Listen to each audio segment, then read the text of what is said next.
Okay, चलिए स्वागत है आप सभी का। जो लोग मेरे यूट्यूब पे देख रहे हैं इस वीडियो को, अगर वो लोग लाइव जुड़ना चाहते हैं तो नीचे मिलेगा डिस्क्रिप्शन पर लिंक, ठीक है, उस पर जा करके आप कांटेक्ट कर सकते हो, व्हाट्सअप कर सकते हो, लिंक प्रोवाइड कर देंगे अपन। तो सुबह 8 बजे से लेकर के 9:30 तक सोम और सोहेल की back to back live class आप अटेंड कर सकते हो। ओके, चलिए शुरू करते हैं। अपन ने कल स्ट्रेस स्ट्रेन कर्व तक पढ़ रखा था स्ट्रेंथ मटेरियल के बैच में, ठीक है। इसमें हम लोगों ने डिफरेंट टाइप के जो डक्टाइल मटेरियल है या डिफरेंट टाइप के जो स्टील्स होते हैं, जैसे कि आपको माइल्ड स्टील हो गया, HYST बार हो गया, प्योर आयरन होगा, इनका अपन ने स्ट्रेस स्ट्रेन कर्व समझ रखा था और इनका यील्ड स्ट्रेंथ कैसे फाइंड करते हैं, ये सब चीजें अपन ने कल बहुत अच्छे से समझ रखी थी, ठीक है। आज अपन स्टार्ट करेंगे ट्रू स्ट्रेस और ट्रू स्ट्रेन क्या होते हैं, ठीक है। ट्रू स्ट्रेस और अच्छा, अभी बोलो भैया यार, अगर ये ट्रू स्ट्रेस की बात हो रही, ट्रू मतलब सही वाला स्ट्रेन है ना, ये सही वाला स्ट्रेस, तो इससे पहले जो आपने पढ़ा है वो क्या गलत था? गलत नहीं था वो, ठीक है। अभी समझते हैं, उसको बोलते हैं जो अपन ने पढ़ा ना अभी, जैसे अपन ने आपने बता मैंने आपको बोला कि यार वो जो इंजीनियरिंग सॉरी जो आपने पढ़ा internal resistance per unit area, तो उसको क्या बोलेंगे फिर अगर आप इसको ट्रू स्ट्रेस बोल रहे हो तो उसको बोलते हैं इंजीनियरिंग स्ट्रेस। और जो स्ट्रेन अपन ने निकाला है, length change in length out of original length, वो होता है आपका इंजीनियरिंग स्ट्रेन, ठीक है। क्या होता है आपका? Engineering strain. तो हम लोगों ने जो अभी तक पढ़ा है वो इंजीनियरिंग स्ट्रेस और इंजीनियरिंग स्ट्रेन है, क्लियर ना। इंजीनियरिंग क्यों? क्योंकि इंजीनियरिंग पर्पज से अपन काम धाम अपने जो स्ट्रक्चर्स बनाएंगे वहां यूज करेंगे। लेकिन जो आज पढ़ रहे हैं ना, ठीक है, जो आज पढ़ रहे हैं ये ट्रू स्ट्रेस है। एक्चुअल में इतना स्ट्रेस होता है, ठीक है, एक्चुअल में इतना स्ट्रेस होता है। चलिए देख लेते हैं, हेडिंग डालिए आप लोग, ट्रू स्ट्रेस, ट्रू स्ट्रेस, ठीक है। देखो पहले समझ ले फिर लिखते हैं इसके बारे में, क्लियर ना। जैसे मान लेता हूँ कोई आपकी ये बार है, ठीक है, कोई ये स्टील की बार है, ठीक। इस पर आपने लगाई लोडिंग, क्या लोडिंग लगाई? मान लीजिए पी का लोड लगाया, पी की टेंसाइल लोडिंग लगाई आपने। अभी शुरुआत में जैसे आपके पास बार है तो इसकी ओरिजिनल लेंथ कितनी है? मैंने बोल दिया भैया L0 है, L0 या इसको L0 बोलेंगे, ठीक है। और इसका जो क्रॉस सेक्शनल एरिया है, ठीक है, क्रॉस सेक्शनल एरिया है, ये है आपका कितना? A0। कितना भाई? A0। अब अगर यहाँ से मैं आपसे पूछूं कि इसका, अच्छा कुछ टाइम के बाद ये लोडिंग जो आपने पी लगाई हुई है, आप जब पी लोडिंग नहीं लगाए थे तो इसका ऐसा कुछ था L0 और A0। अब आफ्टर लोडिंग, यानी कि लोडिंग के प्रभाव के कारण, ठीक है, लोडिंग के प्रभाव के कारण क्या होगा कि इसकी लेंथ में कुछ चेंज हो जाएगा। बात सही है क्या? मतलब इसकी कुछ लंबाई में वृद्धि हो जाएगी। कितनी वृद्धि होगी?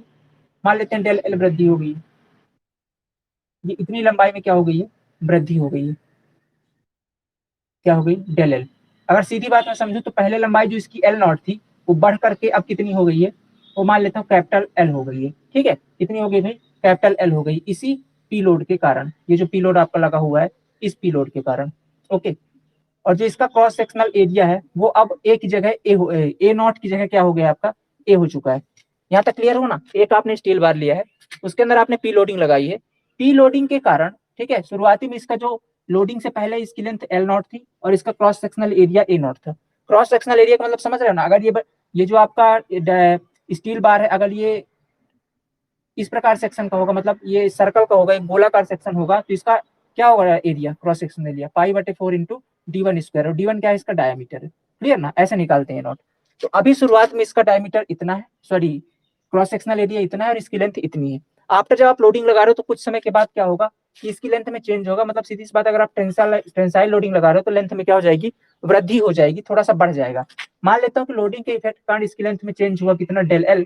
अब इसकी लेंथ हो चुकी है कैपिटल L। पहले इस L0 थी, अब हो चुकी है कितनी? Capital L। और इसका क्रॉस सेक्शनल एरिया हो चुका है A, ठीक, क्रॉस सेक्शनल एरिया हो चुका है A।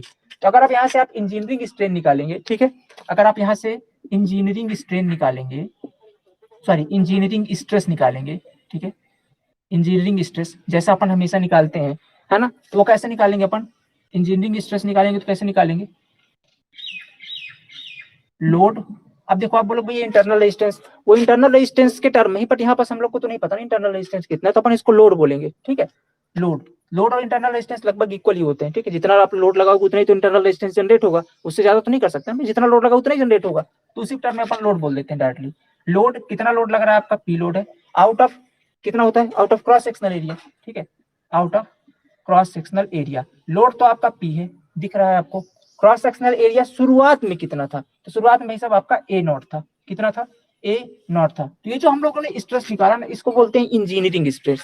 क्या बोलते हैं? जैसे कि अपन लोग हमेशा निकालते आए हैं, जो अपन ने पढ़ा अभी तक। लेकिन ट्रू स्ट्रेस क्या है आपका? ट्रू स्ट्रेस क्या होता है?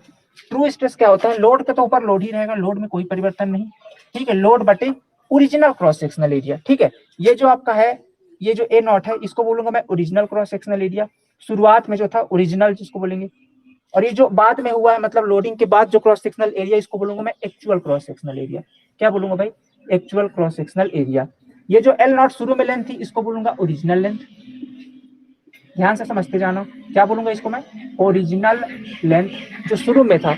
और इसके बाद जब आपने लोड लगाया तो भाई सब लेंथ बढ़ गई ना, तो लेंथ बढ़ने के बाद जो अब लेंथ आई है, इसको बोलेंगे अपन एक्चुअल लेंथ। क्या बोलेंगे भाई? Actual length. ठीक है, एक्चुअल लेंथ।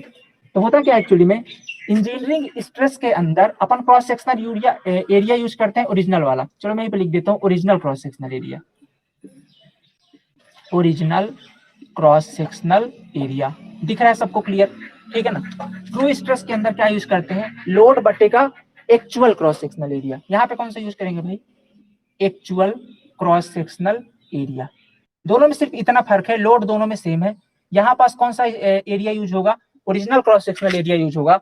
ठीक है, जो कि ए नॉट है आपका, जो कि शुरुआत में था। ओके, और बाद में ट्रू स्ट्रेस के केस में क्या होगा? ट्रू स्ट्रेस के केस में लोड बटे actual cross sectional area. Actual मतलब आफ्टर लोडिंग। ठीक है, जो क्रॉस सेक्शनल एरिया। आप बोलोगे भैया इसमें अंतर क्या है? अंतर है मेरे दोस्त, समझिए बात को। अगर मान लेता हूँ कोई सेक्शन है आपका, अब आप उसको खींचोगे, आप हमेशा याद रखो आपने च्युइंगम खाया होगा। ठीक है, बरसा जब आप छोटे थे 7th 8th में, तो चिंगम खाया होगा। चिंगम खाने के बाद हम लोग उसके साथ क्या करते थे? निकाल करके उसको ऐसे खींचा करे, ऐसे बड़ा करते थे। तो अभी मान लेते थे चिंगम इतना मोटा था, ऐसे खींचे तो पतला हो जाता था। अभी मान लो इतना मोटा था, इसको खींचोगे तो इसका क्रॉस सेक्शन एरिया पतला हो जाएगा। इसका मतलब ये है कि जो ये ए नॉट है शुरू में, आगे चल करके ये जो ए आएगा ये कम होगा। सीधी सी बात है। अगर भाई अपना जैसे समझो यार, जैसे बोल देता हूँ कि ये आपका रॉड है, इसका डायमीटर कितना है? D1। ठीक है, इसकी वैल्यू मान लेता हूँ 10 सेंटीमीटर शुरू में। अब आपने इस पे फोर्स लगा के खींचा इसको, तो ये D1 कुछ कम हो जाएगा ना। कितना हो जाएगा? मान लेता हूँ चलो 5 सेंटीमीटर हो गया। तो अगर ये 5 सेंटीमीटर हो गया, इसका एरिया अगर निकालेंगे यहाँ से, तो पाई/4 इंटू का 10 का स्क्वायर। यहाँ निकालेंगे तो पाई/4 इंटू का 5 का स्क्वायर। निकाल 10 और ये कितना आ गया? लगभग 78 के आसपास आएगा, क्योंकि 0.785 होता है। यहाँ पे निकालेंगे तो इसका आधा कर देंगे। आधा कितना हो जाएगा? ये 78 का आधा कितना होता है? 34 होता है, सॉरी 39 होता है। तो ये 39 है, ये 78 है। तो सीधी सी बात है, एयर आपका कम हो गया ना, मैंने एरिया कम हो जाता है, सीधी सी बात है ना। आप जब किसी बॉडी पर फोर्स अप्लाई करोगे, तो उसमें जब डिफॉर्मेशन होगा तो उसका क्रॉस सेक्शनल एरिया कम हो जाता है। तो ये जो ट्रू स्ट्रेस के केस में, अगर नीचे वाला पार्ट मानी कि जो आपका ए नॉट है, यानी कि लोड कितना है आपका? पी है, और बटे का जो एरिया कितना है? ए है। अब अगर एरिया कम हो जाएगा, तो जब भी जो नीचे वाली वैल्यू अगर कम हो रही, तो टोटल वैल्यू बढ़ेगी क्या? भाई साहब, अगर लोड तो फिक्स है आपका, नीचे वाला कम करोगे तो टोटल वैल्यू बढ़ जाएगी। नहीं समझ रहे हो? जैसे बोल देता हूँ कि लोड की कोई वैल्यू मान लो 100 है शुरू में, यहाँ भी मान लेते हैं लोड की वैल्यू 100 है। अब ये इसकी ए नॉट की वैल्यू मान लेता हूँ शुरू में 10 थी, अब यहाँ पास 5 हो गई है। तो यहाँ पास टोटल स्ट्रेस कितना निकल कर आया? 10। यहाँ पास कितना निकल कर आया? 20। तो स्ट्रेस बढ़ गया ना? स्ट्रेस बढ़ गया कि नहीं बढ़ा? ट्रू स्ट्रेस के, हाँ, अभी समझ में आ गया ना बढ़िया तरीके से? तो होता क्या है एक्चुअली में, जो ट्रू स्ट्रेस की वैल्यू होती है वो अधिक होती है। क्यों अधिक होती है? क्योंकि नीचे अपन actual cross sectional area use करते हैं। क्या यूज करते हैं? Actual cross sectional area use करते हैं। लेकिन हाँ ठीक है, क्या यूज करते हैं भाई साहब? Actual cross sectional area use करते हैं। इसलिए जो है तो इसकी वैल्यू थोड़ी अधिक होती है ट्रू स्ट्रेस की। लेकिन इंजीनियरिंग स्ट्रेस केस में कौन सा होता है? Original cross sectional area. अब चूंकि original cross sectional area case में जो ए नॉट की वैल्यू वो अधिक है पहले से ही, तो इसकी वैल्यू थोड़ा सा कम होती है। बस यही है। ये होता है आपका इंजीनियरिंग स्ट्रेस, ये होता है आपका ट्रू स्ट्रेस। अब बताओ मेरे को, इसमें कभी डाउट आएगा क्या? इंजीनियरिंग स्ट्रेस क्या है और इंजीनियरिंग ट्रू स्ट्रेस क्या है? कोई डाउट आएगा? नहीं आएगा ना? हाँ आ गया ना। अब सेम चीज होती है किसके अंदर? सेम चीज होती है स्ट्रेन के अंदर। ठीक है, इंजीनियरिंग स्ट्रेन और इंजीनियरिंग सॉरी ट्रू स्ट्रेन। ठीक है, चलिए इंजीनियरिंग स्ट्रेन को समझते हैं। जैसा अभी तक हम लोगों ने पढ़ा है, क्या होता है इंजीनियरिंग स्ट्रेन? इंजीनियरिंग स्ट्रेन, देखो भाई, इंजीनियरिंग स्ट्रेन के अंदर जो अपन ने पढ़ा क्या था? Change in length. सही क्या? Change in length out of क्या पढ़ते थे? ओरिजिनल लेंथ, है ना? ओरिजिनल, है ना?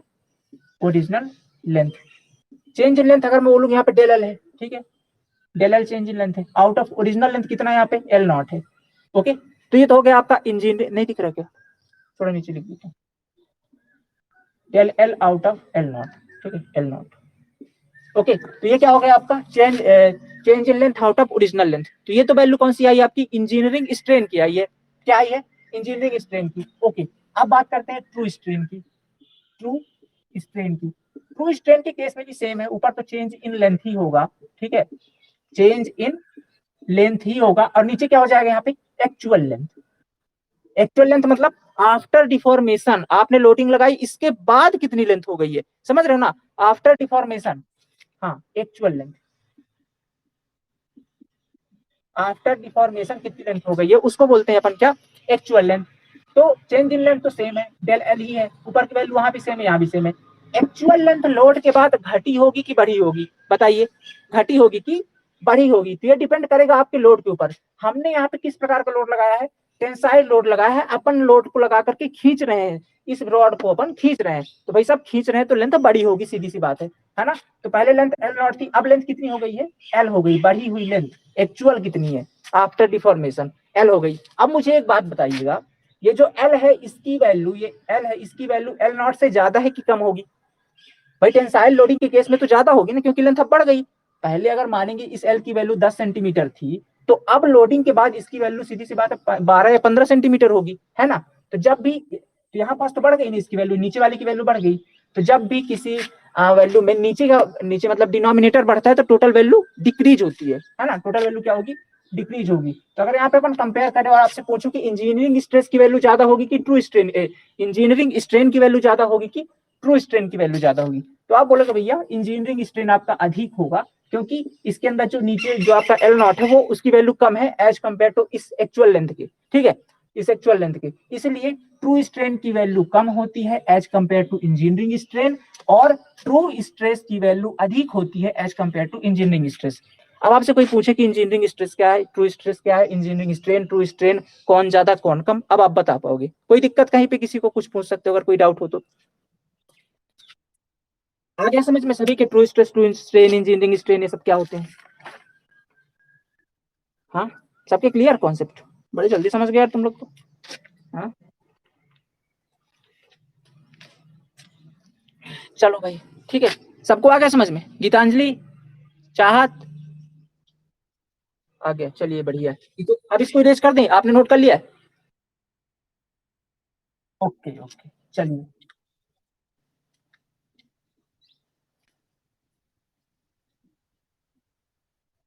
डेली भूल जाता हूँ यार, एक कुछ इसको साफ करने के लिए, रखने के लिए,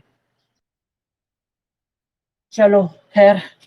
अगला एक टॉपिक और लिखिएगा, रिलेशनशिप, ठीक है भाई साहब, बस जरूरी है ना, संबंध तो बताने पड़ेंगे ना हमको कि क्या क्या रिलेशन है इनके बीच में। Engineering stress, engineering strain, engineering stress, engineering strain, true stress, true strain का क्या रिलेशनशिप है, ठीक है, तो लिखिए, हेडिंग डालिएगा, relation between true stress and engineering stress, ठीक है।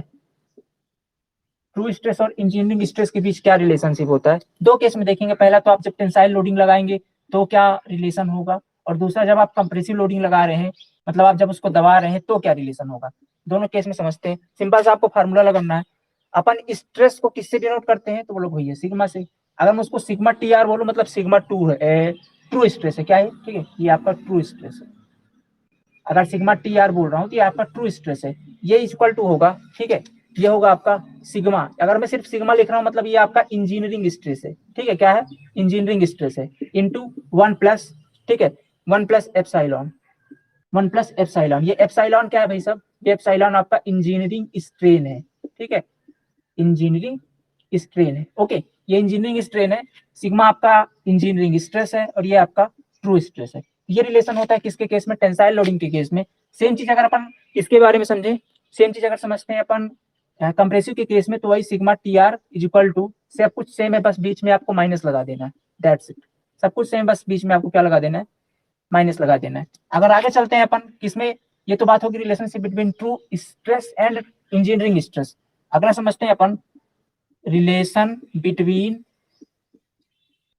True strain and engineering. आज एकदम क्वालिटी क्लियर है, क्या मस्त दिख रहा है, ओके ओके। तो relationship between true strain and engineering strain, true strain और इंजीनियरिंग स्ट्रेन की, देखो स्ट्रेन को किससे डिनोट करते हैं अपन, उसको भी दो केस में, दो तरीके से समझेंगे। पहला तो टेंसाइल लोडिंग के केस में, ठीक है, अगर टेंसाइल लोडिंग लग रही तो क्या केस बनेगा, और अगर आपका कंप्रेसिव लोडिंग लग रही है तो क्या केस बनेगा, ठीक है, टेंसाइल लोडिंग और कंप्रेसिव लोडिंग, ठीक है भाई। देखो टेंसाइल लोडिंग के केस में जो आपका ट्रू स्ट्रेस होता है, ठीक है, सॉरी ट्रू स्ट्रेन होता है, स्ट्रेन को अपन डिनोट करते थे एप्सिलॉन से, सही बात है क्या? अगर मैं यहाँ पे टी आर लिख दूं, ओके, यहाँ पे अगर मैं टी आर लिख दूं तो ये क्या कहलाएगा आपका इंजीनियरिंग स्ट्रेन, ठीक है, इंजीनियरिंग स्ट्रेन। ये इक्वल टू होता है आपका लॉग 1 प्लस एप्सिलॉन के, ठीक है, ये इसका रिलेशन है लॉग 1 प्लस एप्सिलॉन। अगर कंप्रेसिव लोडिंग की बात करेंगे तो वही engineering sorry true strain equal to हो जाएगा आपका लॉग 1 माइनस एप्सिलॉन। ये इनका रिलेशन है। ये चार रिलेशन आपको मुंह जबानी याद रखने हैं, that's it. True strain, true strain, true stress और ट्रू स्ट्रेन तो याद रहेंगे। ये इनके बीच रिलेशन याद रखने पूछ लेता है कि ट्रू स्ट्रेस और engineering strain, engineering stress, true strain और इंजीनियरिंग स्ट्रेन के बीच क्या रिलेशन है, याद रहेंगे, कोई ज्यादा टफ चीज नहीं है। ओके ओके ठीक है भाई। तो ये तो बात हो गई अपनी किसकी, इंजीनियरिंग स्ट्रेस और ट्रू स्ट्रेस की। अब यहाँ से कुछ इंपॉर्टेंट चीजें स्टार्ट होंगी, जैसे इंपॉर्टेंट प्रॉपर्टी ऑफ मटेरियल, ठीक है, मटेरियल की कुछ इंपॉर्टेंट प्रॉपर्टी, जैसे अपन पढ़ रहे हैं अभी मटेरियल्स के बारे में ना, अभी अपन माइल्ड स्टील के बारे में पढ़ रहे थे, अभी कुछ आगे चल के कंक्रीट के बारे में। तो मटेरियल के अंदर कौन कौन सी प्रॉपर्टी हमको पढ़नी है ना, आखिर उसके अंदर कौन कौन सी प्रॉपर्टी होती है, किस गुण को देख करके अपन स्ट्रक्चर को डिजाइन करेंगे। भाई साहब इतनी क्वालिटी होनी चाहिए, जैसे होता है ना कल को किसी की शादी होती है तो देखते हैं कुछ स्टैंडर्ड तय किए जाते हैं कि बंदे के अंदर ये क्वालिटी होनी चाहिए। ओके, तो ऐसे समझते हैं कि भाई साहब ये अपना माइल्ड स्टील का में कौन कौन सी, या सॉरी अपने मटेरियल्स में कौन कौन सी क्वालिटी होनी चाहिए, एक तरफ समझेंगे, बहुत इंपॉर्टेंट चीज है। यहाँ से 2-4 क्वेश्चन आप फिक्स मानिए, अगर आपका एग्जाम ऑनलाइन होता है ऑफलाइन होता है, कोई भी दुनिया के एग्जाम दीजिए, ये इंपॉर्टेंट चीज है, यहाँ से क्वेश्चन आपको मिलेंगे, ठीक है। Important property of material, important properties of material, ठीक है भाई, important properties of material. Okay, तो देखो सबसे पहला है इलास्टिसिटी। पहला नंबर क्या है आपका, इलास्टिसिटी, क्लियर। पहला पॉइंट है आपका इलास्टिसिटी। क्या होती है भाई इलास्टिसिटी, हिंदी में इसको बोलते हैं प्रत्यास्थता, ठीक है, सुना है इस प्रत्यास्था का नाम कभी? हाँ ठीक है, डिनोट करते हैं इसको किससे, ई से डिनोट करते हैं, ठीक है, ई से डिनोट करते हैं, या किसे मॉडुलस ऑफ इलास्टिसिटी भी बोलते हैं। ओके, दोनों सेम चीजें। देखिए इलास्टिसिटी किसी वस्तु का गुण है, ये अपन मत बोलिए क्योंकि मॉडुलस ऑफ इलास्टिसिटी एक रेशियो हो जाता है, तो उसको वहीं पे समझेंगे। प्रत्यास्थता क्या है इसको समझते हैं। इलास्टिसिटी एक वस्तु का गुण होता है, किसी मटेरियल की वह गुण है जिसके कारण यदि आप उस बॉडी पर फोर्स लगाओगे, अगर आप उस बॉडी पर फोर्स लगाओगे तो सीधी सी बात है डिफॉर्मेशन होगा। लेकिन आप अगर जैसे ही फोर्स को हटा लेते हो, ठीक है, आप जैसे ही फोर्स को हटा लेते हो तो वो जो डिफॉर्मेशन हुआ है, जो भी डिफॉर्मेशन हुआ है वो वापस रिगेन हो जाएगा। रिगेन का मतलब वो दिखाई नहीं देगा। जैसे मैंने अगर बोला यार ये आपकी एक बॉडी है, ठीक है, ये आपकी एक बॉडी है, इस पर मैंने पी फोर्स लगाया, ठीक है, पी फोर्स लगाया और इसकी शुरुआत में लेंथ एल नॉट थी। अब इस फोर्स के कारण इसकी लेंथ बढ़ गई है, अब कितनी हो गई है, मान लेता हूँ डेल एल बढ़ गई है, तो L not plus del L हो गई लेंथ, थोड़ी सी बढ़ गई लेंथ इसी पी फोर्स के कारण। लेकिन एक कंडीशन के अंदर, अपन ने स्ट्रेस स्ट्रेन कर्व के अंदर देखा था क्या था, ऐसा था कुछ stress strain curve mild steel का, तो यहाँ पास एक बी इलास्टिक पॉइंट था ना, एक के बाद बी इलास्टिक पॉइंट। तो अगर आप इस बिंदु तक फोर्स लगाते हो, इस बिंदु तक, क्या बोल रहे हो सागर आप,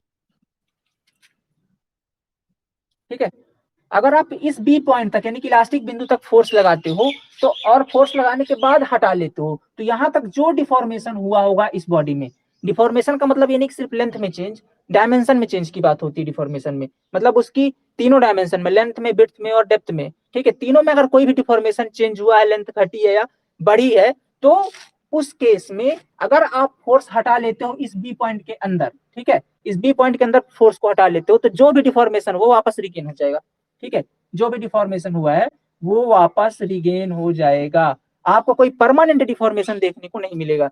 सबसे बेस्ट एग्जांपल है, ठीक है, सबसे ज्यादा इलास्टिसिटी किसकी होती है पता है, तो आप क्या बोलोगे, आप स्टील की, गुड, क्यों होती है क्या आप बता सकते हो? रबड़ की भी तो होती है दोस्त, रबड़ आप देखो स्टील, हाँ हाँ, रीजन सही है आपका, उसके अंदर जल्दी टूट जाता है ना वो रीजन ये भी नहीं है। देखो स्टील ज्यादा इलास्टिक है, इसका रीजन ये है क्योंकि वो ज्यादा स्ट्रेस कंसीडर कर सकता है, ज्यादा स्ट्रेस ले सकता है। ऐसे अगर मैं बोलूं कि स्ट्रेन किसके अंदर ज्यादा आएगा, तो आप एक जगह रबड़ ले लो एक स्टील ले लो, आप रबड़ में थोड़ा सा फोर्स लगाओ, हल्का सा भी, तो उसकी लेंथ ज्यादा बढ़ जाएगी, बढ़ जाएगी ना, थोड़ा सा। लेकिन अगर आपको स्टील के अंदर डिफॉर्मेशन लाना है तो आपको काफी ज्यादा स्ट्रेस लगाना पड़ेगा, है कि नहीं? ऐसा नहीं कि आप थोड़ा सा खींच रहे से बच्चों को दे दो ये लोग खींच किसकी लेंथ नहीं बढ़ा सकते, मतलब आपको एक वैल्यू एडेड लोड इसके अंदर लगाना पड़ेगा तो ही उसकी लेंथ में चेंज होगा, या कि डिफॉर्मेशन या कि स्ट्रेन आएगा, ठीक है? तो स्ट्रेस की वैल्यू बहुत ज्यादा रहती है एज कंपेयर टू स्ट्रेन, इसलिए उसको ज्यादा इलास्टिक बोलते हैं, है ना? क्योंकि इसमें थोड़ा सा डिफॉर्मेशन लाने के लिए हमको बहुत ज्यादा फोर्स अप्लाई करना पड़ रहा है, लेकिन रबड़ के अंदर ऐसा नहीं, आप थोड़ा सा फोर्स लगाओ डिफॉर्मेशन बहुत ज्यादा हो जाएगा, ठीक है? इसलिए वो इलास्टिक नहीं कहलाता है इलास्टिक, लेकिन एज कंपेयर टू स्टील बहुत कम होता है। तो अगर पूछे कि सबसे ज्यादा इलास्टिसिटी किसकी होती है तो आप क्या बोलोगे? पता है स्टील की, ठीक। तो ये समझ में आ गया भाई इलास्टिसिटी कौन सी प्रॉपर्टी है जिसके अंदर अगर आप एक लिमिट तक ऐसा नहीं कि फोर्स लगा खींचते जाओ फिर छोड़ो फिर वापस, ऐसा नहीं है, लिमिट तक, कौन सी लिमिट तक? इलास्टिक ये बी बिंदु तक, इस इलास्टिक पॉइंट तक, ठीक है? इस इलास्टिक पॉइंट तक, अगर यहीं तक लोड है, अब अगर इसके बाहर खींच दोगे तो फिर परमानेंट डिफॉर्मेशन आ जाएगा, ठीक है? फिर परमानेंट आ जाएगा, इस बिंदु तक खींचोगे तो नहीं होगा। चलिए लिखिए, नोट डाउन करिए इसके बारे में कुछ। It is a property of material, it is a property of material that which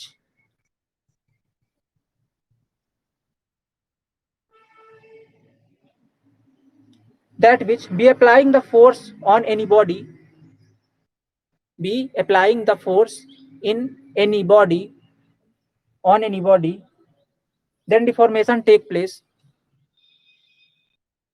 then deformation take place, but when we remove the load, when we remove the load, its regain is his own shape, its regain his own shape।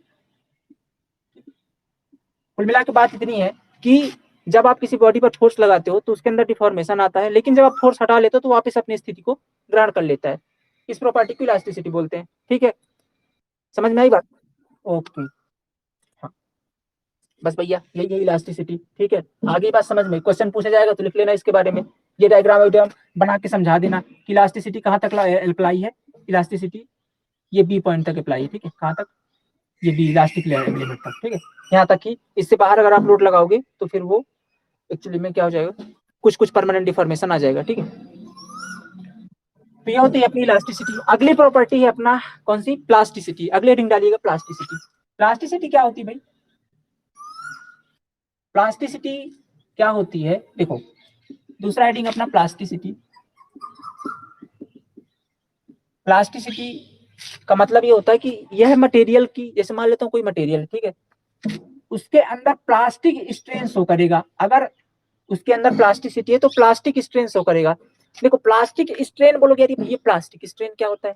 देखो plastic strain ना ऐसी condition है जबकि material में एक long deformation होगा। क्या होगा? एक लंबा डिफॉर्मेशन होगा टूटने से पहले, ठीक है? जैसा एक लंबा डिफॉर्मेशन का मतलब क्या है? देखो जैसे मैं बोलूं कि ये है, ये आपका स्ट्रेस स्ट्रेन कर्व है, ठीक है? ये आपका स्ट्रेस स्ट्रेन कर्व है, तो इसमें देख रहे हो ये जो लंबा रीजन है, मतलब यहाँ पे क्या होता है, डी रीजन होता है ना, तो एक लंबा आपको प्लास्टिक स्ट्रेन देखने को मिलता है। स्टील डिजाइन के अंदर एक अपन पढ़ते हैं प्लास्टिक एनालिसिस, मतलब जब आपके अंदर डिफॉर्मेशन हो रहा है, ठीक है, मतलब जब आपकी मटेरियल के अंदर डिफॉर्मेशन हो, आपने मटेरियल के अंदर, ठीक है, डिफॉर्मेशन हो रहा है, तो डिफॉर्मेशन के टाइम पर भी अभी मटेरियल फेल नहीं हो रहा, बस उसकी लेंथ में चेंज होता जा रहा है, मतलब परमानेंट स्ट्रेन आ रहा है, अभी फेलियर नहीं हो रहा है। तो स्टील डिजाइन के अंदर अपन इसका एनालिसिस करके यहाँ तक लोडिंग लगा लेते हैं, पर फिलहाल अपन जो स्ट्रक्चर बनाएंगे अभी उसमें तो कहाँ तक लेते हैं, यील्ड स्ट्रेंथ ही मान लेते हैं। ये अपन प्लास्टिक रीजन तो डिजाइन करते ही नहीं कि मतलब यहाँ तक भी कर सकते हैं, लेकिन प्लास्टिसिटी वो प्रॉपर्टी है जिसके अंदर वो प्लास्टिक रीजन शो करेगा। प्लास्टिक रीजन मतलब एक प्रकार का इन इलास्टिक स्ट्रेन, ऐसा स्ट्रेन कि अगर आप लोड हटा लोगे तो फिर जितना फैल गया उतना फैला रहेगा, ऐसा नहीं कि वापस अपनी शेप रिगेन कर लेगा, ऐसा नहीं होगा। तो मतलब प्लास्टिक स्ट्रेन वही स्ट्रेन है या प्लास्टिसिटी वह गुण है जिसके कारण मटेरियल प्लास्टिक रीजन शो करता है। बात होगी क्लियर? चलिए लिखिए तो इसके बारे में। It is a property of material, it is a property of material, it is a property of material that which, ठीक, it is property of material due to which material shows, due to which material shows plastic region plastic region और in elastic strain, ठीक है। या तो plastic reason show करेगा या in elastic strain show करेगा, समझ गए। इन इलास्टिक का मतलब क्या होता है? इन इलास्टिक का मतलब है कि ऐसा स्ट्रेन जो कि इलास्टिक ना हो, मतलब आप लोड को हटाओ तो वापस रिगेन ना हो, उसको बोलते हैं प्लास्टिसिटी। होगी बात क्लियर? स्ट्रेस स्ट्रेन कर्व के अंदर समझे तो ये वाली जो रीजन है ना, इसको बोलते हैं प्लास्टिक स्ट्रेन, ये डीई का रीजन। मैंने इसलिए बहुत टाइम लिया प्लास्टिक ये स्ट्रेस स्ट्रेन कर्व में, ताकि मैं कोई भी कॉन्सेप्ट बताऊं सीधा आपके ठक से दिल पे जाके लगे, ठीक है। तो भाई साहब बात ऐसी है, ठीक है, यहाँ से उठा रहे हैं अपन। तो ये जो डीई रीजन ना, यही आपका प्लास्टिक स्ट्रेन, क्लियर ना। चलिए अगला समझ में आई प्लास्टिसिटी। अगला चलते हैं अपन क्रीप के अंदर, ठीक है। अगली प्रॉपर्टी अपनी कौन सी? थर्ड प्रॉपर्टी है क्रीप। क्रीप क्रीप क्या होता है, ठीक है। देखिए पहले इसके बारे में।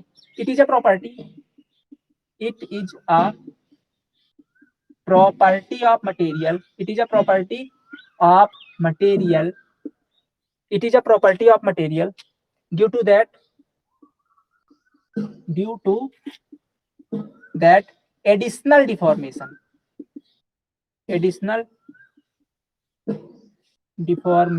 take place, ठीक है। एडिशनल डिफॉर्मेशन अकर बोल सकते हैं, एडिशनल डिफॉर्मेशन अकर, ठीक है, विथ passage of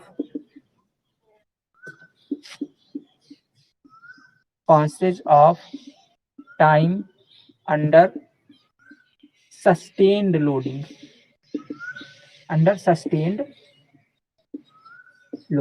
ठीक है। क्या बोल रहा हूँ? Under sustained loading.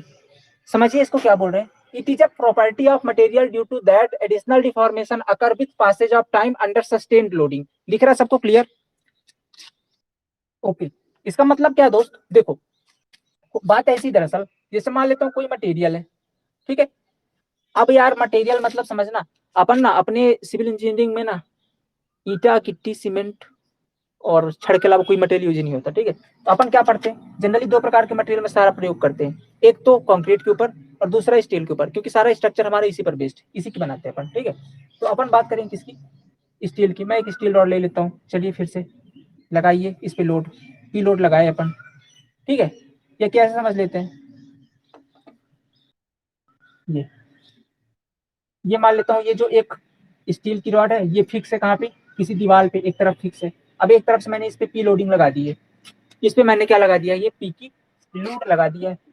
अब इस जैसे मैंने लोड लगाया, तो अगर आप किसी चीज में आप लोड लगाओगे तो क्या होगा? सीधी सी बात भैया, अगर इसकी लेंथ चेंज होगी मतलब इसके अंदर डिफॉर्मेशन आएगा। तो अभी पी लोड लगाया, थोड़ी बहुत डिफॉर्मेशन आ गया होगा। शुरुआत में इसकी लेंथ मान लो कितनी रही होगी? एल थी, एल नॉट थी, तो अब बढ़ करके कितनी हो गई होगी? मान लेते हैं कि चलिए डेल एल बढ़ गई होगी, तो एल हो गई होगी। बात सही है क्या? ये तो सबके अंदर होता है, नॉर्मल सी प्रॉपर्टी है कि अगर किसी बॉडी पर फोर्स लगाओगे तो डिफॉर्मेशन आ जाएगा। सेम चीज यहाँ भी होती है। बात ये है कि अगर आपने इसके बाद भी लोड नहीं लगाया, सॉरी लोड नहीं हटाया, जैसे पी लोड लगाया ना, डिफॉर्मेशन आ चुका है, पर आपने लोड अभी नहीं हटाया, लोड को आपने लगे रहने दिया, तो क्या होगा कि जब वो एक आध 2 साल 4 साल ऐसे लगा रहेगा ना, माने एक पासेज ऑफ टाइम, ठीक है, लिखा ना यहाँ पे देखिएगा, पासेज ऑफ टाइम, एक लंबे समय के बाद, ठीक है, कुछ समय के पश्चात क्या होगा कि इसके जो माइक्रोस्कोपिक पोर्स हैं, दुनिया में बोला था ना मैंने आपको शुरू में कि जितने पदार्थ सब किससे मिलकर बने हुए हैं? छोटे अणु परमाणु से, जिनकी स्थिति फिक्स होती है। जैसे ये मटेरियल जो है ऐसे ऐसे कई सारे अणु परमाणु से मिलकर बना होगा, ठीक है। तो दो परमाणु के बीच कुछ जगह होती है जिसे अपन बोलते हैं इंटरमोलिक्यूलर स्पेस, अंतर आणविक स्पेस को क्या बोलते हैं? हाँ वही इंट्रा मॉलिक्यूलर स्पेस, ठीक है। दो परमाणु के बीच कुछ जगह होती है, इसको बोलते हैं इंटरमोलिक्यूलर स्पेस। तो अभी जो स्ट्रेन आया वो तो लेंथ में चेंज होकर आ गया, लेकिन अब अगर ये लोडिंग आप नहीं हटाओगे ना, तो धीरे धीरे क्या होगा कि ये जो इंट्रामोलिकुलर स्पेस है ये बड़े होते जाएंगे, माने दो परमाणुओं की बीच की दूरी बढ़ती जाएगी। समझ रहे हो? दो परमाणु के बीच की दूरी, दो परमाणुओं के बीच की दूरी बढ़ती जाएगी, और इसके कारण एक एडिशनल डिफॉर्मेशन आएगा कुछ समय के बाद। क्या होगा?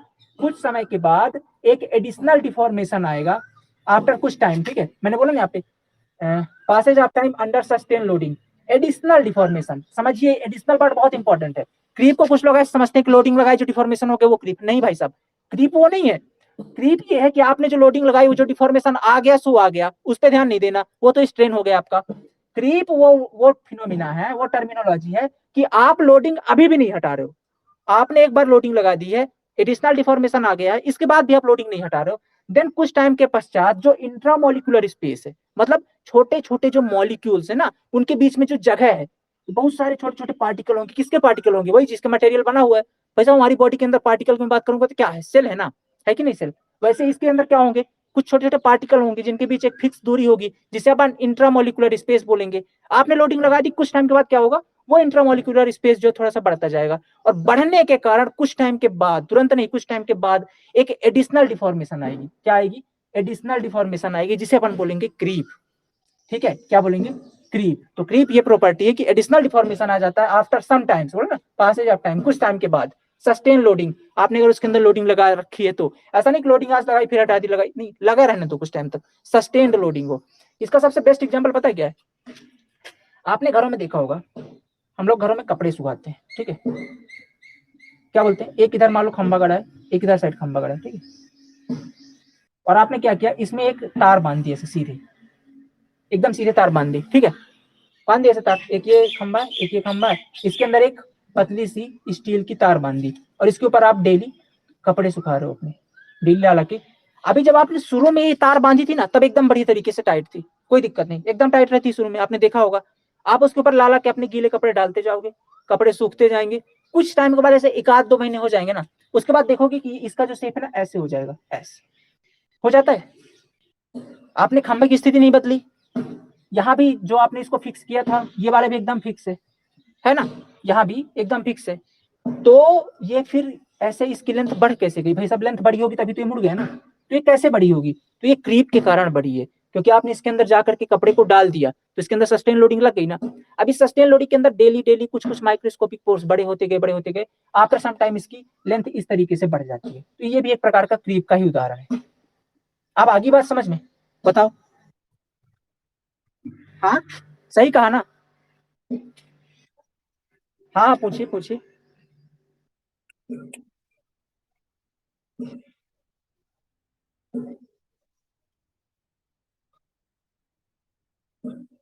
कम कैसे होनी चाहिए? क्योंकि आप उसके अंदर क्या कंप्रेसिव लोडिंग लगा रहे हैं, हम तो टेंसाइल लोडिंग लगा रहे हैं भाई। यहाँ पे मैंने यहाँ पे देखिए ना, टेंसाइल लोडिंग लगाया।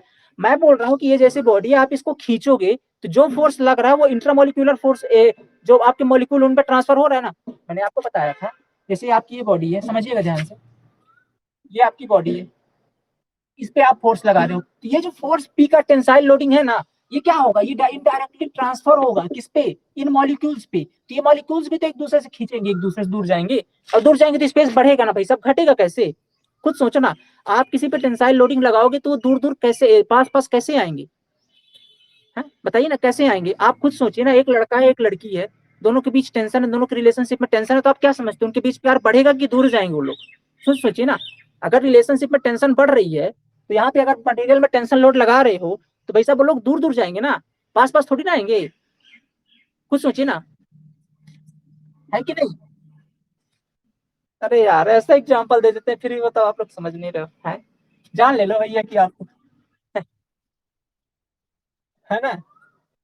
अरे ऐसा नहीं, वो तो महान आदमी है यार, खान सर, है ना। दुनिया उनको फालतू धर्म के नाम पे ट्रोल कर रही है। अच्छा, नहीं भाई, मैं तो बहुत बड़े, मैं, मेरा आदर्श है भाई सब खान सर, है ना। मैं बहुत बड़ा फैन हूँ उनका, बहुत वीडियो देखता हूँ उनकी। क्या बताएं, है ना, आज के डेट में धर्म के नाम पे इतना बड़ा ट्रोल किया जा रहा है, बहुत गलत है भाई। सपोर्ट करिए खान सर को, सब एक नंबर के आदमी है, आइडल है मेरे वो। ठीक है, चलिए खैर, आगे देखते हैं, ठीक है। तो समझ में आ गया ना भाई क्या है क्रीप? रुचि, आपको क्लियर हुआ आपका डाउट? देखो, अपन अगर किसी में टेंशन लगाएंगे ना, तो वो टेंशन डायरेक्टली इंट्रामोलिकुलर, मतलब जो मॉलिक्यूल है उन पे ट्रांसफर होगा, और जब भी दो पार्टिकल पे टेंशन होगा तो उनके बीच की भी स्पेस बढ़ेगी। ये आपका क्वेश्चन होता है कि भैया अगर आप इस पे कंप्रेसिव लोडिंग लगा रहे हैं, देन आप ये बोले कि अगर पास पास है तो ठीक था। हम तो टेंशन लोडिंग लगा के देख रहे हैं, हम तो टेंशन लोडिंग लगा के देख रहे हैं। अब इसमें बोला भी होगा एडिशनल डिफॉर्मेशन, ठीक है, due to property that due to, tensile. अब जैसे अपन इसमें कपड़े लगाते हैं, कपड़े सुखाते हैं, एक प्रकार का कपड़े सुखाते हैं, जैसे ऐसा होता है ना, इधर साइड तो फिक्स दोनों तरफ, अब आप लगाएंगे तो इसमें टेंशन जनरेट होगा, यहाँ पे इस तरीके से खिंचाव बल होगा ना, बीच में जनरेट होगा। इसमें भी कंप्रेशन नहीं होगा, इसलिए इसकी लेंथ बढ़ जा रही है, ठीक है। इसमें भी एक प्रकार का कंप्रेसिव लोड, टेंसाइल लोडिंग ही लग रही होगी, ठीक है। क्लियर हो गया डाउट? ये है आपका क्रीप, ठीक है, ये है आपका क्रीप। क्रीप की डिफिनेशन लिख ली अपन ने। अगला टॉपिक है अपना स्ट्रेस रिलैक्सेशन, ठीक है, स्ट्रेस रिलैक्सेशन, ठीक है। हेडिंग डालिए, अगला टॉपिक ये सब इरेज कर दें अपन। ओके, स्ट्रेस रिलैक्सेशन, ठीक है।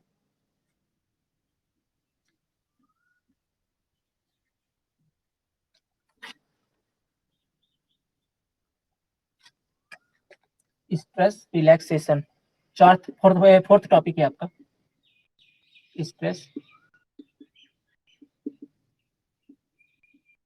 ठीक, stress relaxation.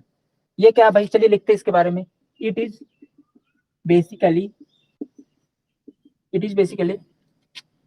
Decrease in stress, decrease in stress, ठीक है। It is basically decrease in stress as a result of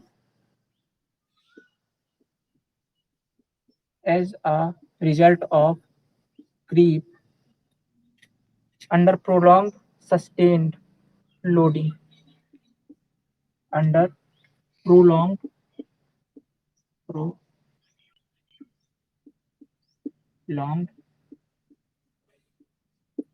sustained loading, ठीक है, अंडर प्रोलॉन्ग सस्टेन लोडिंग। ये लिख लीजिए, फिर मैं समझाता हूँ क्या चीज है ये, ठीक। Stress relaxation, it is a basically decrease in stress as a result of creep under prolong sustained loading. क्या मतलब इसका, देखिए यहाँ पे क्या लिखा है, as a result of creep. Creep क्या है समझ गए हैं अपन, मतलब अगर आप किसी बॉडी पर लंबे समय के लिए फोर्स लगा दोगे तो सस्टेन लोडिंग के कारण उसमें कुछ एडिशनल डिफॉर्मेशन आ जाएगा। एडिशनल डिफॉर्मेशन मतलब वही इंट्रामोलिकुलर स्पेस बढ़ने के कारण कुछ एडिशनल डिफॉर्मेशन आ जाएगा, उसको बोलते हैं अपन क्रीप, ठीक है। क्रीप के कारण क्या होता है कि it is a decrease in stress, stress की वैल्यू डिक्रीज हो जाती है। बोलो यार ये कैसे हो सकता है, स्ट्रेस कैसे घट सकता है, तो घटेगा भाई, सब समझिए बात को। जैसे बोला कि आपका फिर से वही बीम है, पी अपन इस पे टेंसाइल लोडिंग लगा रहे हैं, ठीक है, पी टेंसाइल लोडिंग लगा रहे हैं, कई सारे इसके इंटरमोलिकुलर है। पहले इसकी लेंथ कितनी थी, एल थी, ठीक है। आपने इस पे लोड लगाया, अब इसकी लेंथ हो चुकी है कैपिटल एल, ठीक है। क्योंकि एल नॉट थी, अब कैपिटल एल हो चुकी है, ठीक है। बीम सेम है, कुछ आपने चेंज किया नहीं है, आपने पी के लोड को भी नहीं हटाया, तो कुछ एडिशनल डिफॉर्मेशन आया ना, कितना, मान लेते चलिए डेल एल कहा गया, ये डेल एल का एडिशनल डिफॉर्मेशन आपका क्रीप है, ठीक है, डेल एल का। लेकिन इस क्रीप आने के कारण एक चीज और हुई है, क्या हुई है, अगर आप इस कंडीशन पे समझेंगे, इस कंडीशन पे समझेंगे, तो जितना डिफॉर्मेशन आना था वो तो आ चुका था शुरू के अंदर, तो उस टाइम पे कुछ स्ट्रेस रहा होगा, मान लेता हूँ कि वो P out of L not था, ठीक है भाई। डिफॉर्मेशन आने के बाद भी अगर जो स्ट्रेस था आपका ये था, लेकिन कुछ समय के बाद, sorry cross sectional area, cross sectional area, load out of cross sectional area, ठीक है। तो कुछ समय के बाद क्या होगा कि ये जो आपका ठीक है, ये जो आपका बीम है, सॉरी ये जो आपकी स्टील रॉड है, इसके अंदर कुछ डिफॉर्मेशन आ चुका है, तो ये इस बार लोड तो आपका सेम है, लोड आपने कुछ किया नहीं है, लंबाई बढ़ गई है, ध्यान दीजिएगा, एडिशनल डिफॉर्मेशन मतलब फिर से लेंथ बढ़ गई है। तो यहाँ पे अगर cross sectional area A not रहा होगा तो यहाँ पास अब ए ही होगा, क्योंकि लेंथ बढ़ी तो क्रॉस सेक्शनल एरिया कम हुआ होगा, सीधी सी बात है ना भाई साहब। अगर आप उसकी लेंथ बढ़ाओगे तो उसका डायमीटर कम होगा, अगर आप इतना मोटा ले रहे हो इसका डायमीटर अभी डी, इसको मैं खींचूंगा तो ये क्या होगा, पतला होगा ना, तभी तो लेंथ बढ़ेगी, पतला होगा, और पतला मतलब और डायमीटर कम होगा, डायमीटर कम माने क्रॉस सेक्शनल एरिया कम होगा। तो यहाँ पे क्रॉस सेक्शनल एरिया क्या हो गया, कम हो गया ना, है ना, लेंथ बढ़ गई मैंने, क्रॉस सेक्शनल एरिया कम हो गया। लेकिन जो ये लोड लग रहा है, लोड और ये क्रॉस सेक्शनल एरिया, ठीक है, लोड लगने के कारण जैसे लेंथ में चेंज हुआ ना, तो जो स्ट्रेस लग रहा है वो थोड़ा सा डिक्रीज हो जाता है, ठीक है, वो क्या हो जाता है आपका डिक्रीज। अब बोलोगे यार भैया इस तरीके से अगर समझे अपन, तो लेंथ कम हुई मैंने क्रॉस सेक्शनल एरिया क्या हुआ, क्रॉस सेक्शनल एरिया कम हुआ ना, लेंथ बढ़ी मैंने क्रॉस सेक्शनल एरिया कम हुआ ना। अगर क्रॉस सेक्शनल एरिया नीचे वाला अगर कम होगा तो टोटल स्ट्रेस तो बढ़ना चाहिए था, बढ़ना चाहिए था ना, है कि नहीं, टोटल स्ट्रेस तो बढ़ना चाहिए था। फिर आप बोलो कम कैसे हो गया, तो देखो दोस्त यहाँ पे थोड़ा सा डाउट है, ये मतलब डाउट ऐसा है कि थोड़ा सा फिनोमिना ऐसा है कि आपका जो नॉर्मल कॉन्सेप्ट हमारा दिमाग में चलता है कि यार अगर लेंथ बढ़ी है तो क्रॉस सेक्शनल एरिया कम हुआ है, कम होने के कारण ये जो आपका टोटल स्ट्रेस है वो क्या होना चाहिए था, बढ़ना चाहिए था, क्योंकि नीचे वाला पार्ट कम हो तो टोटल बढ़ना चाहिए था, ऐसे नहीं होता कॉन्सेप्ट। लेकिन यहाँ पे वही चीज समझा रहा हूँ मैं कि अगर आप लंबे समय तक लोडिंग लगाओगे और आपकी लेंथ बढ़ जाएगी ना, तो थोड़ा सा स्ट्रेस की वैल्यू कम हो जाती है, वो स्ट्रेस शिफ्ट हो जाता है इन मॉलिक्यूल्स में, ठीक है, वो स्ट्रेस की वैल्यू उस लेंथ के साथ शिफ्ट हो जाती है। देखो ऐसा होता है ना कि आप अगर किसी पे लोड लगा रहे हो ना, लोड लगा रहे हो, उस लोड के कारण अगर लेंथ में चेंज हो गया तो एक प्रकार से लोड एक प्रकार का बल हो गया, और बल के कारण कुछ कार्य कर दिया गया है, बल के द्वारा वो कुछ कार्य कर दिया गया है, तो जो उसकी बल की कुछ एनर्जी थी वो उस कार्य के रूप में कन्वर्ट हो गई है। समझ रहे हो ना बात को, जैसे मैं बोलूं कि यार आप इस मान लीजिए दीवार को धक्का दे रहे हो, इस बोर्ड को धक्का दे रहे हो, तो आप में अभी जो एनर्जी है, ठीक है, आप में जो एनर्जी है, कुछ टाइम के बाद जब ये दीवार अपने जैसे खिसक जाएगी, तो वो जो आप काम कर रहे थे, वो आपका कार किस में शिफ्ट हो गया, वो आपका कार किस में शिफ्ट हो गया, कार के दौरान जो एनर्जी आपके पास थी वो किस में शिफ्ट हो गई, इस दीवार की जगह से दूसरी जगह तक खिसकाने में, मतलब जो आपकी एनर्जी थी वो किस में कन्वर्ट हो गई, कार में। सेम चीज यहाँ भी होता है कि यदि आप लोड लगा रहे हो, लोड मतलब एक प्रकार का फोर्स है, फोर्स मतलब एक प्रकार की एनर्जी है, तो ये जो एनर्जी लगा रहे हो, आफ्टर कुछ टाइम के बाद, इस लोड के कारण आफ्टर कुछ टाइम बाद कुछ कार कर दिया गया है, कार क्या कर दिया गया, इसके अंदर कुछ एडिशनल डिफॉर्मेशन लाया गया।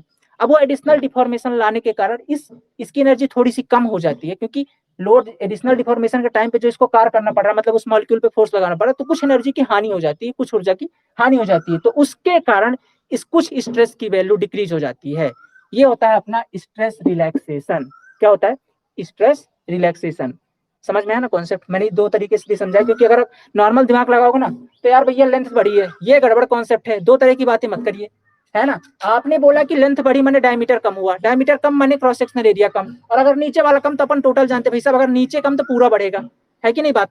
तो कॉन्सेप्ट तो आपका सही है कि टोटल बढ़ेगा, लेकिन अपन बात कर रहे हैं अगर एनर्जी के टर्म में, कि अपन लोड के रूप में एक एनर्जी लगा रहे हैं, तो इस एनर्जी के द्वारा अगर बहुत टाइम तक लगा रहा है, तो कुछ कार्य कर दिया गया, कार्य क्या है, इसकी लंबाई में चेंज कर दिया गया भाई साहब, लंबाई में चेंज किया गया, इसलिए इसकी स्ट्रेस वैल्यू थोड़ी सी डिक्रीज हो जाएगी, बहुत नहीं थोड़ी सी, और इसी को बोलते हैं अपन स्ट्रेस रिलैक्सेशन। अब हुआ क्लियर क्या? एकदम सही, कोई डाउट कहीं पे? यार कोई नहीं रहेगा, ठीक। हाँ ठीक है, कहीं पे कोई डाउट नहीं रहेगा, टेंशन मत लीजिएगा। तो समझ लीजिए इसको और बना करके लिख लीजिए, मैंने दोनों पक्ष समझा दिए, ताकि आपको कभी भविष्य में भी चिंता ना हो, डाउट ना हो, टेंशन ना लो यार, सोम का बैच कंप्लीट होते होते ना, जो भी नहीं पढ़ा, जो पढ़ा, मजबूत हो जाओगे एकदम बढ़िया तरीके से, है ना, सीख जाओगे कुल मिलाकर के सिविल इंजीनियरिंग। चलिए, आगे के लिए आपके पास एक बेसिक कॉन्सेप्ट होगा, है ना, ताकि आप आगे अच्छे सीख पाओगे। अगला लिखिएगा पॉइंट फटीग, ठीक है, अगला क्या है आपका? फटीग। इरेज करूँ इसको मैं? इरेज करूँ? Okay, fatigue. नहीं क्या? सॉइल के कितने बज गए? 8:48 हो गए, फटीग कर लेते हैं, फिर लगाते हैं सॉइल क्लास, ठीक है। एक बिंदु और अपने को लग रहा है टाइम इंक्रीज करना पड़ेगा क्या? चलिए, अगला पॉइंट है आपका कौन सा? फटीग। कौन सा पॉइंट है देख लीजिएगा, पांचवा है क्या? हाँ पांचवा। Fatigue, FATIGU।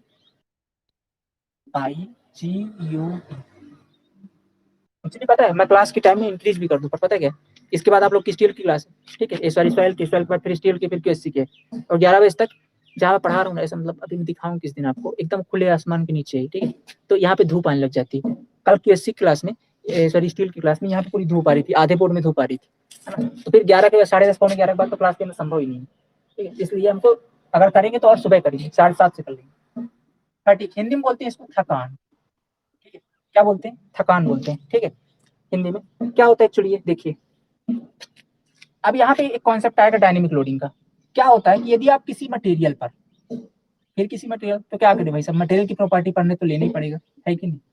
कुछ नहीं कर सकते ना, ये कोई मटेरियल मान लेता हूँ, चलो इसको ऐसे नहीं समझते, आप थोड़ा अपने आस पास रिलेट करिए। आपने ट्रेन चलती हुई देखी अपनी जिंदगी में, ठीक है, मान लेता हूँ, चलिए इसको भी छोड़िए, ऐसे बनाते हैं, जैसे मान लेता हूँ ये एक रेलवे लाइन है, ठीक है, ये क्या है? एक रेल्स बिछी हुई जिनके ऊपर ट्रेन दौड़ रही, यहाँ से कोई नदी बह रही थी ऐसे, तो यहाँ पे क्या करेंगे, कुछ अपने को ब्रिज बनाना पड़ेगा, ब्रिज बनाना पड़ेगा ना। अपन ने क्या किया, यहाँ पे ऐसे इस तरीके से एक स्टील का ब्रिज बना दिया, किसका ब्रिज बनाया? स्टील का ब्रिज, ठीक है। इस स्टील के ब्रिज को मैं निकाल करके यहाँ पे दिखाता हूँ, ये कुछ इस कदर होगा, ये दो सपोर्ट पर रखा होगा इस तरीके से, ठीक है। ये सपोर्ट क्या होते हैं, बीम क्या, सब आगे बात करेंगे, अभी समझिए, ये एक प्रकार की स्टील बीम है, ठीक है, या स्टील का एक स्ट्रक्चर बोल सकते हो, ठीक है। और ये कहाँ रखा हुआ है? यहाँ पे रखा हुआ है, ठीक है। अब इसके ऊपर हो क्या रहा है, इसके ऊपर ट्रेन आ रही है, ट्रेन जा रही है ना, ट्रेन आ रही है, ट्रेन बार बार जा रही है, मतलब इधर साइड से ये ट्रेन गई, है ना, मूव करते हुए, कुछ टाइम बाद फिर आई, ऐसे दिन में कई बार इसके ऊपर से ट्रेन आ रही है और जा रही है। तो इस पे किस प्रकार की लोडिंग लग रही है? क्या इस बीम पर डायनेमिक लोडिंग लग रही है? क्या इस बीम पर डायनेमिक लोडिंग लग रही है ना?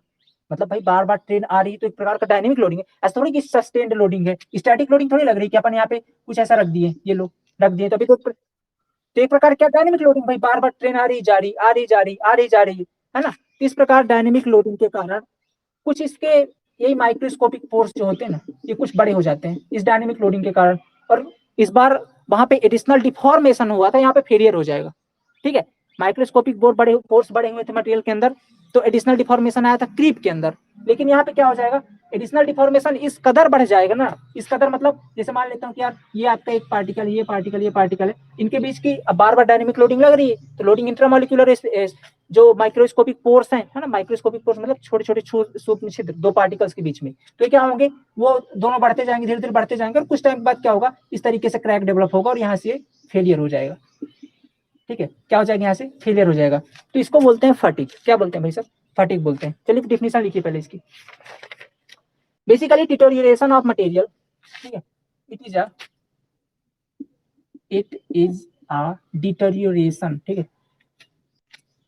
डिटोरिएशन ऑफ मटेरियल, ठीक है, deterioration of material under repetitive ठीक है, under repetitive cyclic loading,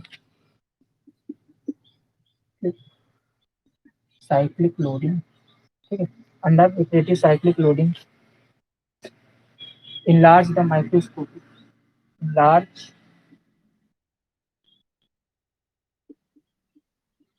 enlarge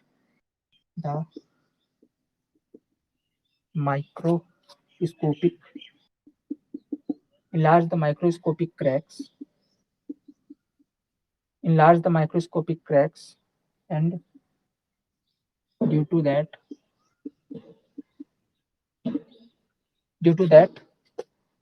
sudden failure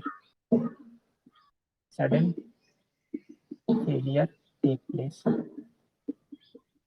okay, and this is called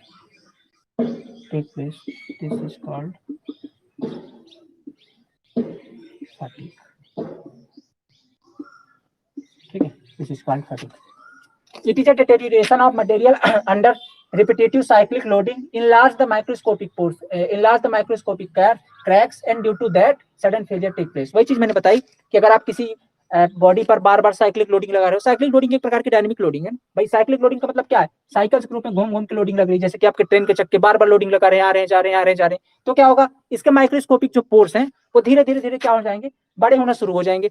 अब जैसे माइक्रोस्कोपिक पोर्स बड़े होंगे तो क्या होगा, सडन फेलियर वहां से स्टार्ट होगा, मतलब अचानक टूटेगा वहां से, धीरे धीरे बड़े हो गए, क्रैक हुआ, क्रैक के बाद टोटल तुरंत फेलियर हो जाता है। इस फेलियर को बोलते हैं अपन फटीग फेलियर, ठीक है, क्या बोलते हैं भाई, फटीग फेलियर। ये प्रॉपर्टी इसकी कहलाती है फटीग, है ना, क्या है फटीग। अब इसके रिलेटेड ये है कि फटीग फेलियर कब नहीं होगा, कोई तो ऐसी लिमिट होगी साहब कि उतनी लोडिंग लगाए तो फटीग नहीं होगा। तो एक ऐसी लिमिट है कि अगर आप उस लिमिट के अंदर उस मटेरियल पर मल्टीपल टाइम साइक्लिक लोडिंग लगा दो, अति कर दो लोडिंग लगा लगा कि फिर भी फटीग फेलियर नहीं होगा। उस लिमिट को बोलते हैं इंड्योरेंस लिमिट। क्या बोलते हैं, इंड्योरेंस लिमिट, ठीक है। अगला टॉपिक वही अपना इंड्योरेंस लिमिट, कल लिखेंगे इसके बारे में। तो एक आइडिया कि इंड्योरेंस लिमिट क्या होती है।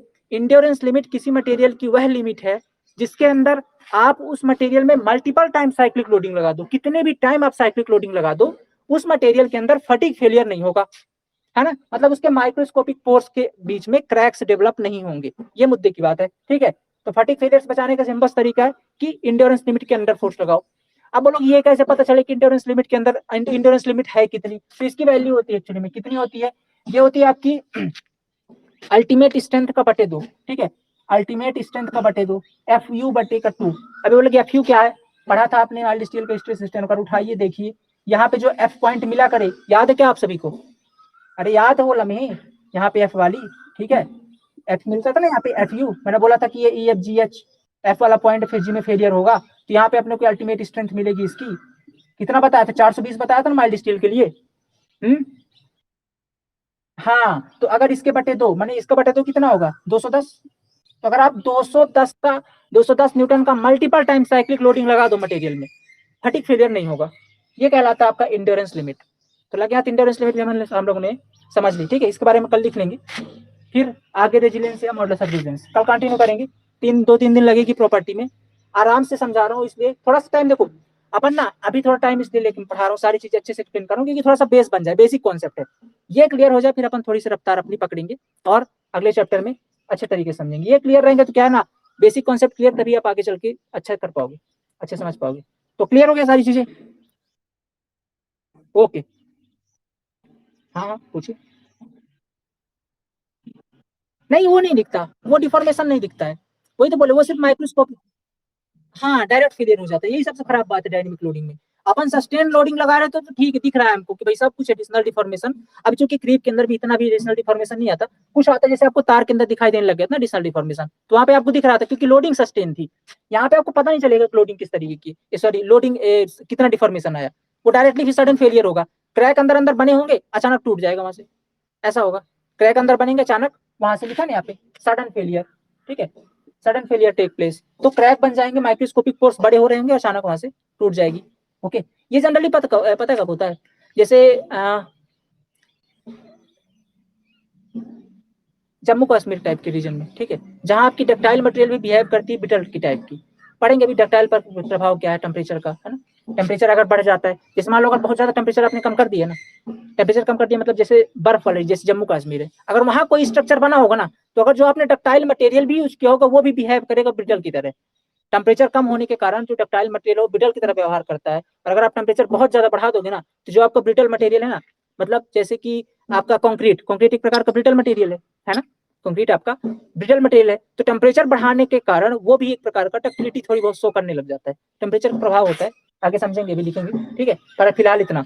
तो आई थिंक अब सॉइल की क्लास का टाइम हो गया है ना, तो इतना समझ में आ गया आप सभी की, कोई डाउट आज की क्लास में? आज एकदम सब कुछ क्लियर दिख रहा है ना, एकदम एक एक चीजें। ओके ओके, चलिए, तो आपके पास टाइम है केवल 8:58 है, 9:05 तक का टाइम है, 9:05 में आप वापस सारे पधारिए, अपन सारी क्लास कंटिन्यू करते हैं, ठीक है। ओके, ठीक है, आते हैं, मिलते हैं अपन। अच्छा चालू रहने दो, मैं आता हूँ 2 मिनट से, ठीक है।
नहीं दिखी ना दिखी।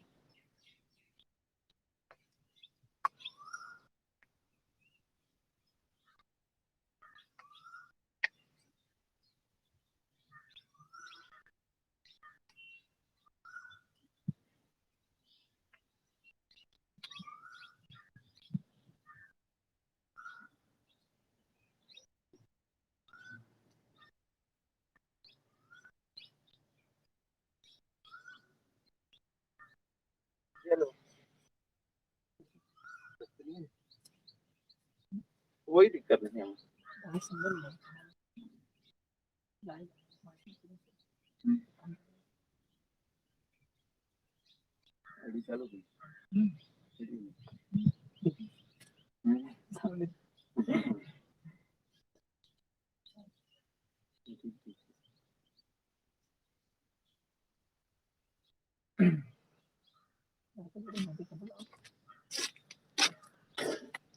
चलो भाई आ जाइए सभी लोग, आ जाइए। अच्छा अभी 9:01 है ना?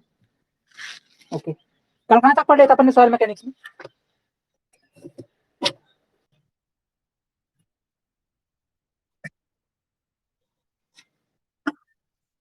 अच्छा अच्छा, टाइप्स हो गए थे ना?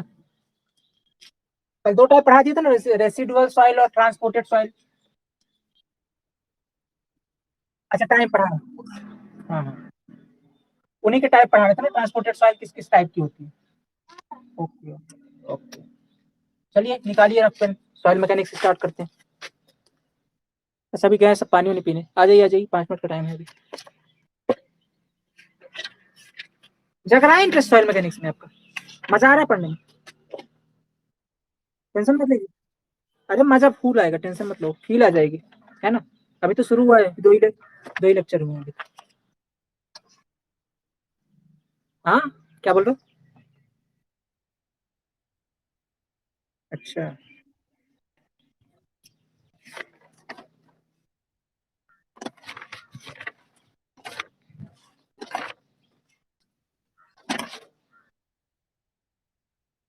आपकी जनसंख्या आज कम कैसे हो गई भाई? हम्म, नहीं उठ पा रहे लोग सुबह सुबह? हम्म,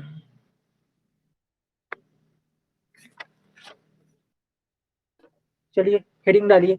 जो अपन ने कल 2 प्रकार के सॉइल के टाइप पढ़ा था, ऑर्गेनिक और इनऑर्गेनिक सॉइल, वो डिपेंड करता है कि सॉइल कैसे फॉर्म हुई है ना? सॉइल बनी कैसे, जैसे 2 तरीके की जनरली सॉइल बन सकती है। एक तो बनेगी डिकम्पोजिशन ऑफ वेजिटेटिव मैटर्स, मतलब जैसे मान लो फूल पत्तियां हैं, ठीक है, आपने घर का सब्जी वब्जी, सब्जी के छिलके बासी चावल फेंक दिया कहीं पे, तो क्या होगा, वो कुछ टाइम बाद भी कंपोस्ट हो जाएगी, है ना, बैक्टीरियल एक्शन के द्वारा, और वो मिट्टी में कन्वर्ट हो जाएगी। तो जो उस प्रकार की मिट्टी बनती है उसको बोलते हैं अपन ऑर्गेनिक सॉइल, ठीक है।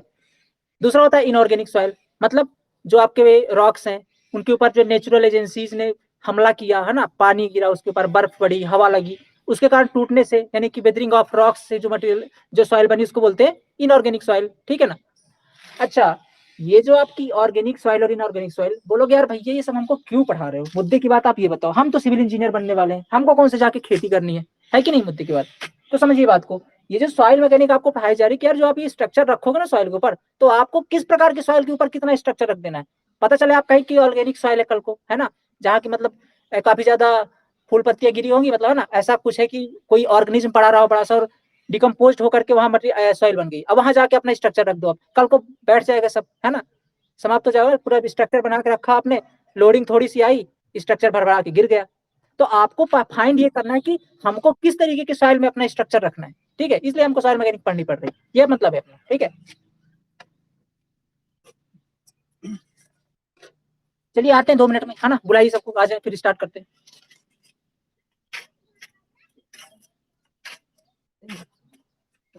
दिखा तो नहीं है?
ओके चलिए आ जाइए, अब आवाज आ रही क्लियर?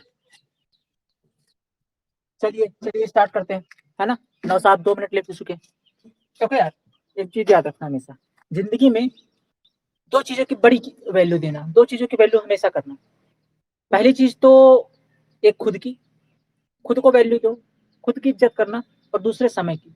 यही दो लोग हैं ना जो आपको जिंदगी में वहां पहुंचा सकते हैं जहां आप सोच भी नहीं सकते। दो लोग को बिल्कुल वैल्यू देना जिंदगी में हमेशा, ठीक है। चलिए स्टार्ट करते हैं। क्या? हाँ, वेरियस टाइप ऑफ सॉइल, ठीक है। टाइम के हमेशा अपनी जिंदगी में पक्के रहो, एकदम टाइम के पक्के, रिजिड रहो एकदम, है ना। 9 5 बोले तो 9 5 पे आ जाना, एकदम टाइम के पक्का। आपने देखा होगा जिंदगी में जितने सक्सेसफुल लोग हैं ना, उन्होंने टाइम को बहुत ज्यादा इंपॉर्टेंट दी हुई है। टाइम के एकदम पक्के रहते हैं वो लोग। आप जिंदगी में इसको देख लो यार, है ना। टाइम के और अपनी बात के बहुत ज्यादा पक्के रहते हैं वो लोग, तभी लोग जिंदगी में आगे बढ़ पाते हैं। ये चीज दो लोग ना, कुछ चीजें सीखनी चाहिए हम लोग को जो सक्सेसफुल हो जाते हैं। टाइम के हमेशा पक्के रहो, है ना। क्लास को लेकर हो चाहे जो चीज को लेकर हो, है ना, सब चीज करो लेकिन टाइम के एकदम पक्के रहो, ठीक है। चलिए कहाँ पे पढ़ रहे थे अपन?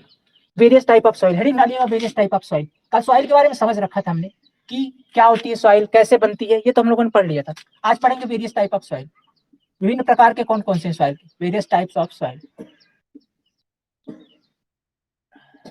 ओके, कौन कौन से टाइप है भाई?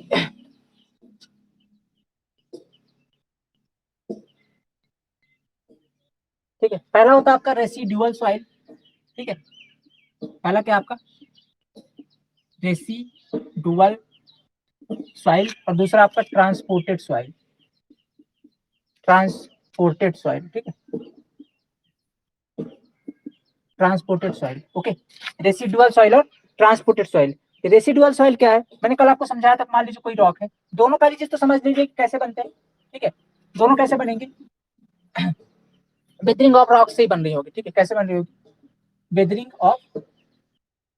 वेदरिंग ऑफ रॉक से, ठीक है। रॉक के टूटने से ही दोनों प्रकार की सॉइलें बनेंगी, ठीक है भाई। रेसिडुअल और ट्रांसपोर्टेड में फिर क्या डिफरेंस है? तो देखो भाई, रेसिडुअल और ट्रांसपोर्टेड के अंदर ये डिफरेंस है, जैसे मान लेता हूँ ये आपकी कोई रॉक है, ठीक है, ये कोई पहाड़ है, पर्वत है, ठीक है। इसके अंदर क्या हुआ कि नेचुरल एजेंसीज का हमला हुआ। नेचुरल एजेंसीज मतलब समझ सकते हो, हवा पानी, ठीक है, हवा पानी, ठीक है, बर्फ, बर्फबारी जो भी बोलो, ये हमला किया इन्होंने। इसके जो सरफेस में कुछ पार्टिकल थे, इस प्रभाव के कारण टूट करके कहाँ गिर गए? नीचे की तरफ गिर गए, ठीक है। सेम चीज इधर भी, ये कुछ पार्टिकल थे यहाँ के, ये टूट करके नीचे की तरफ चले गए, और ये जाकर के पास में यहाँ पे एकत्रित हो गए। कुछ टाइम के बाद इनके अंदर डिकम्पोजिशन हुआ और ये सॉइल का रूप ले लिए।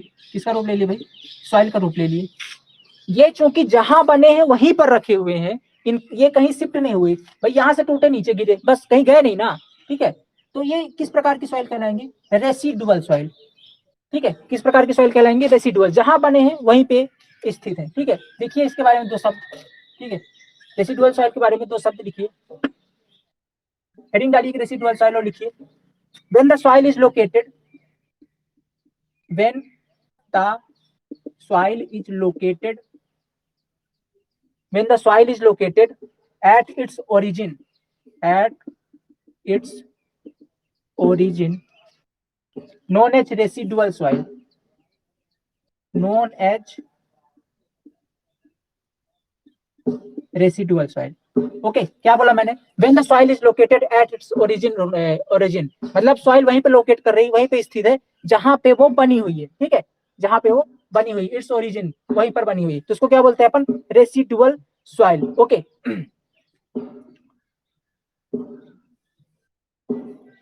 अच्छा, अब बोलो भैया हमारे यूज की कौन सी सॉइल? तो हमारे यूज की ना जितने प्रकार के अपन सॉइल पढ़ेंगे ना, सबसे बेस्ट प्रकार की सॉइल ये रेसिडुअल सॉइल होती है। Best for civil engineering purpose, ठीक है, best for civil engineering purpose. Civil engineering purpose का मतलब क्या है? हमको क्या चाहिए? हमको ऐसा सॉइल चाहिए जिसकी स्ट्रेंथ बहुत ज्यादा हो, तभी तो हम लोग अपना स्ट्रक्चर उसके ऊपर रख पाएंगे ना। तो इसकी जो स्ट्रेंथ होती है बहुत ज्यादा होती है as compare to other soils. ऐसा क्यों है? ऐसा इसलिए कि जब इसके अंदर वेदरिंग हुई ना, जब इसके अंदर वेदरिंग हुई तो हुआ क्या कि इसमें जितने प्रकार के पार्टिकल टूटे, चाहे थोड़े बड़े पार्टिकल हो चाहे छोटे पार्टिकल हो, हर साइज के पार्टिकल अवेलेबल है। बोलो कि यार भैया अब ये क्या चीज है कि हर साइज के पार्टिकल अवेलेबल, स्ट्रेंथ कैसे बढ़ जाती है? समझ रहे हो ना? मैं बोल रहा हूँ कि रेसिडुअल सॉइल की स्ट्रेंथ अधिक होती है क्योंकि इसके अंदर हर साइज के पार्टिकल अवेलेबल होते हैं। तो ऐसा इसलिए क्योंकि मान लेता हूँ दो बड़े पार्टिकल है, अब इनके बीच कुछ गैप रह गया, तो अगर छोटे छोटे पार्टिकल होंगे तो इसको फिल कर देंगे, यहाँ पे आ जाएंगे, तो बिल्कुल भी गैप नहीं है ना। मतलब जितने ज्यादा पोर्स कम होंगे, माइक्रोस्कोपिक पोर्स जितना ज्यादा कम होगा, स्ट्रेंथ उतनी ज्यादा होगी। तो अगर बहुत सारी हर साइज के पार्टिकल हैं तो जा जाके एकदम सेट हो जाते हैं, माइक्रोस्कोपिक पोर्स बिल्कुल कम हो जाता है, इसलिए इसकी स्ट्रेंथ बढ़ जाती है। रेसिडुअल सॉइल के केस में सही है ये, क्योंकि वहीं पे बना वहीं पे है, तो जो हर साइज के पार्टिकल टूटे एक दूसरे से एडजस्ट होकर के स्ट्रेंथ बना देते हैं भाई सब, ठीक है। तो रेसिडुअल सॉइल की स्ट्रेंथ अन्य की अपेक्षा सबसे अधिक होती है। बात करेंगे अगर ट्रांसपोर्टेड सॉइल में, तो देखो यार, मान लो ट्रांसपोर्ट हो रही है सॉइल, मान लो हवा के द्वारा ट्रांसपोर्ट हो रही है, तो हवा के द्वारा क्या, हवा में रोल होते होते जाते हैं, तो सबसे पहले तो गोल हो जाती है सारे पार्टिकल, हवा में घूम घूम के पार्टिकल उड़ के जाते हैं तो सारे गोल हो जाते हैं, तो जनरली सारे गोल पार्टिकल हो गए, एक तरह के हो गए। दूसरी चीज, वो कुछ मतलब हल्के पार्टिकल ही उड़ के जा पाते हैं, कुछ भारी पार्टिकल ग्रेविटी कारण उड़ के जा नहीं पाते, तो मतलब एक ही साइज के पार्टिकल जाकर कहीं पे एकत्रित होते हैं। अब अगर एक साइज के पार्टिकल होंगे तो यार मान लेता हूँ कि दो एक साइज के पार्टिकल, एक तरह के पार्टिकल है, अब इनके बीच कितना भी आप इसको रख लो ना पास पास में, ये गैप तो रह जाएगा ना, यहाँ पे तो कोई पार्टिकल आ ही नहीं रहा, और गैप रह गया मैंने माइक्रोस्कोपिक फोर्स रह गया, मैंने स्ट्रेंथ घट गई, सीधी सी बात है। आगे बात समझ में। इसलिए रेसिडुअल सॉइल हमारे लिए बेस्ट है, ठीक है। बनती कैसे है, वेदरिंग ऑफ वेदरिंग एक्शन से ही बनेगी, दोनों सॉइल वेदरिंग एक्शन से ही बनते हैं, दोनों इनऑर्गेनिक सॉइल ही है, ठीक है। वेदरिंग ऑफ रॉक से, देखो ऑर्गेनिक सॉइल केवल यूज होती है कृषि पर्पज के लिए, है ना, क्रेसिंग पर्पज होती है ना, क्रेसिंग टाइप पे अपन क्या करते हैं, आप देखते हो कि अभी बरसात का टाइम चल रहा है, अभी खेतों में खाद डाली जाएगी, गोबर की खाद, बर्मी कंपोस्ट खाद, खाद डाली जाती है। एक्चुअली में खाद है क्या चीज, खाद के अंदर क्या होता है, अगर जो भी आपने वेजिटेटिव मैटर्स डाले हैं, वेजिटेटिव मैटर मतलब घर के सब्जी के छिलके डाल दिए, गोबर डाल दी, ये सब क्या है, एक प्रकार के वेजिटेटिव मैटर्स है ना, मतलब जो कि जिसका वेजिटेशन कर सकते हैं बैक्टीरिया, और उनको सड़ा करके मिट्टी बनाई जाती है, तो एक प्रकार की ऑर्गेनिक सॉइल बन गई ना वो खाद आपकी। अब ऑर्गेनिक सॉइल को हम लोग डालते हैं क्योंकि वो बेस्ट होती है कृषि के लिए, उसके अंदर पैदावार ज्यादा होती है, उसको पढ़ेंगे वो एग्रीकल्चर वाले अच्छे से, क्योंकि उनके काम की चीज है। हमारे काम की चीज क्या है, ये रेसिडुअल सॉइल भाई साहब, इसके अंदर हमारे काम की चीज है, क्या है काम की चीज, क्योंकि स्ट्रेंथ ज्यादा है, हमको तो स्ट्रेंथ चाहिए ना सॉइल से, हमको अपना स्ट्रक्चर बनाना है, हमको खेती थोड़ी करनी है। बात क्लियर। ओके, ठीक है। आगे देखिए, तो ये तो हो गया रेसिडुअल, अगला लिखिए ट्रांसपोर्टेड सॉइल, इरेज करिए इसको, लिखिए फटाफट, ये सब डायग्राम बनाते रहिए, ठीक है। आगे जब आप पढ़ोगे तो भावनाएं भावनाएं मेरी समझ में आएगी कि मैंने किस तरीके से पढ़ाया था, ठीक है, तो आपको ये समझ में आएंगे क्या क्या थे, कैसा कॉन्सेप्ट था, है ना। चलिए लिखिए, अगला पॉइंट डालिए, ट्रांसपोर्टेड सॉइल।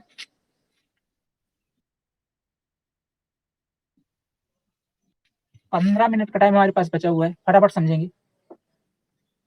ट्रांसपोर्टेड सॉइल, ठीक है। ट्रांसपोर्टेड नाम से ही वर्ड है, ठीक है, नाम से ही समझ में आ रहा है, मतलब इस फाइल का ट्रांसपोर्टेशन हुआ होगा एक जगह से दूसरे जगह तक, मतलब जहां पे बनी है वहीं पे नहीं है ये, ठीक है, ट्रांसपोर्टेशन हुआ होगा। अब बोलोगे लेके कौन गया, क्या किसी ऑटो टूम भर के लेके गए सॉइल को, बोलेंगे नहीं भाई ऐसा नहीं है, ठीक है, तेल वैसे भी इतना महंगा है, अब सॉइल थोड़ी ढोने के लिए भाई सब है, तो क्या करते हैं, कौन कौन कहाँ से गया होगा ये, तो ये हुआ ऐसा कुछ कि जैसे वेदरिंग एक्शन तो हुआ, टूटा, ठीक है, और यहाँ पे सॉइल एकत्रित हो गई। अच्छा, इसके कारण हुआ क्या कि मान लो कल को पानी बरसा, ठीक है, सॉइल यहाँ पे एकत्रित है, कल को बारिश हुई, बारिश के कारण ये पानी बारिश के साथ रन ऑफ में, रन ऑफ समझते हैं, रन ऑफ इरिगेशन इंजीनियरिंग के अंदर वर्ड यूज हो गए, ठीक है, प्रवाह क्षेत्र, बाढ़ बोल सकते हो, उसके साथ बह करके किसी नदी में चला गया, ठीक है। अब नदी में जाकर किसके पार्टिकल तैर रहे, नदी के साथ बहते बहते बहते, जहां पे कहीं पे नदी का मुहाना होगा, है ना, नदी का मुहाना होगा, जहाँ पे नदियां डेल्टा बनाएंगी, जैसा कि गंगा का देख सकते हो जो सुंदरबन डेल्टा है, वो क्या हुआ एक्चुअली में, ऐसे तो पूरे देश से सिल्ट के पार्टिकल बह बह के जाके सुंदरबन डेल्टा में एकत्रित हो गए, कितना बड़ा डेल्टा बना दिया। ये मिट्टी काफी उपजाऊ होती है क्योंकि उसके साथ एक प्रकार की सिल्ट बह करके आती है, ठीक है, तो ऐसे करके नदियों के साथ बहते बहते सॉइल एक जगह जाकर के एकत्रित हो गई, तो इस प्रकार की सॉइल को बोलते हैं ट्रांसपोर्टेड सॉइल। अब मैं यहाँ पे नदी बोल रहा हूँ, नहीं, नदी के साथ ही किसी भी नेचुरल एजेंसी के द्वारा, ठीक है, किसके द्वारा, कोई भी नेचुरल एजेंसी हो सकती है। अभी बात करें कौन कौन सी नेचुरल एजेंसी होती है, ठीक है, इसको बोलते हैं अपन क्या, ट्रांसपोर्टेड सॉइल। समझ में आ गया ना ट्रांसपोर्टेड सॉइल क्या होती है। ओके, लिखिए, चलिए लिखिए लिखिए, when the soil is transported, when the, ये बना लीजिएगा और लिखिए इधर, when the soil is transported, when the soil is transported to different location, to different location with the help of various, with the help of various transporting agencies, ठीक है, with the help of various transporting agencies, ठीक है, with the help of various transporting agencies। अब transporting agency कौन कौन सी है, ठीक है, ट्रांसपोर्टिंग एजेंसी कौन कौन सी है? तो नेचुरल ट्रांसपोर्टिंग एजेंसी क्या होगी? एक तो वाटर होगी, दूसरी एयर होगी, ठीक है, तीसरी आइस हो सकती है, बर्फबारी हो रहा है उसके साथ धक्के उक्के लग के सॉइल खिसक जाए, ठीक है। तीसरा क्या हो सकती है? ग्रेविटी हो सकती है, ग्रेविटी के कारण कुछ बड़े साइज के पार्टिकल खींच करके आ जाए, ठीक है। और क्या हो सकता है? स्लोप हो सकता है। स्लोप मतलब समझ रहे हो? जैसे मान लो ये ऐसे बना हुआ है, अब यहाँ पे इसका डिकम्पोजिशन तो हो गया, यहाँ पे टूट तो गया, अब नीचे कस जाएगा, तो पहाड़ में कुछ स्लोप था, इसके कारण ट्रांसपोर्ट होकर यहाँ खिसक गई, है ना, ऐसे कुछ स्लोप रहा होगा, ऐसे ऐसे ऐसे करके यहाँ खिसक के आ गई, तो ट्रांसपोर्टेशन हो गया इसका यहाँ से यहाँ तक।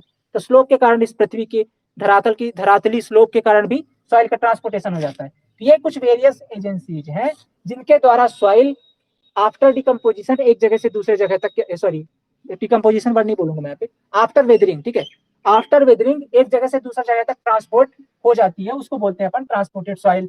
ये कई प्रकार की होती है, ठीक है। हेडिंग डालिए, ये समझ में आ गया तो हेडिंग डालिए आप, various type of transported soil, ठीक है, various type of transported soil. एक एक लाइन लिखेंगे, एक एक लाइन में सारी चीजें क्लियर हो जाएंगी, ठीक है। ये इरेज कर दूं मैं? ओके, ठीक है, चलिए लिखिए फिर। यार सॉइल मैकेनिक्स तो मतलब दो तीन सब्जेक्ट है ना जो मैं पढ़ाऊंगा फेवरेट बन जाएंगे आपकी कसम से। अभी तो सॉइल मैकेनिक के एक दो लेक्चर हुआ है, आगे इतने शानदार शानदार कॉन्सेप्ट है ना सॉइल मैकेनिक्स के। चलिए क्या पढ़ रहे थे अपन? हाँ, various type of transported soil, various type of, इसको यहाँ पे ट्रांसपोर्टेड लगा देते हैं, ठीक है, various type of transported soil. पहला कौन सा आपका? पहला लिखिए एलुवियल सॉइल, एलुवियल सॉइल, ठीक है, एलुवियल सॉइल क्या होती है भाई? एलुवियल सिंपल से एक बार लिखेंगे, ट्रांसपोर्टेड, ट्रांसपोर्टेड एजेंसीज के नाम पर इनका नाम रखा है। कौन सा एजेंसी किसको लेके जा रही है, ठीक है, कौन सी एजेंसी किसको लेके जा रही है, ठीक है। जैसे ट्रेन से जा रहा हो तो ट्रेन एक एजेंसी हो गई, तो ना, तो आप ट्रेन, आपका नाम ट्रेन के बेस में रख दिया जाए, ठीक है, ऐसे समझ सकते हो, ट्रांसपोर्टेड एजेंसीज के बेस पे। तो transported by moving, moving water, ठीक है, बहते हुए पानी के साथ अगर ट्रांसपोर्ट हो जाए एज अ, ठीक है, एज रिवर, ठीक है, एज रिवर वाटर, मतलब बहते हुए पानी से अगर ट्रांसपोर्टेशन हो जाए तो सॉइल को क्या बोलेंगे?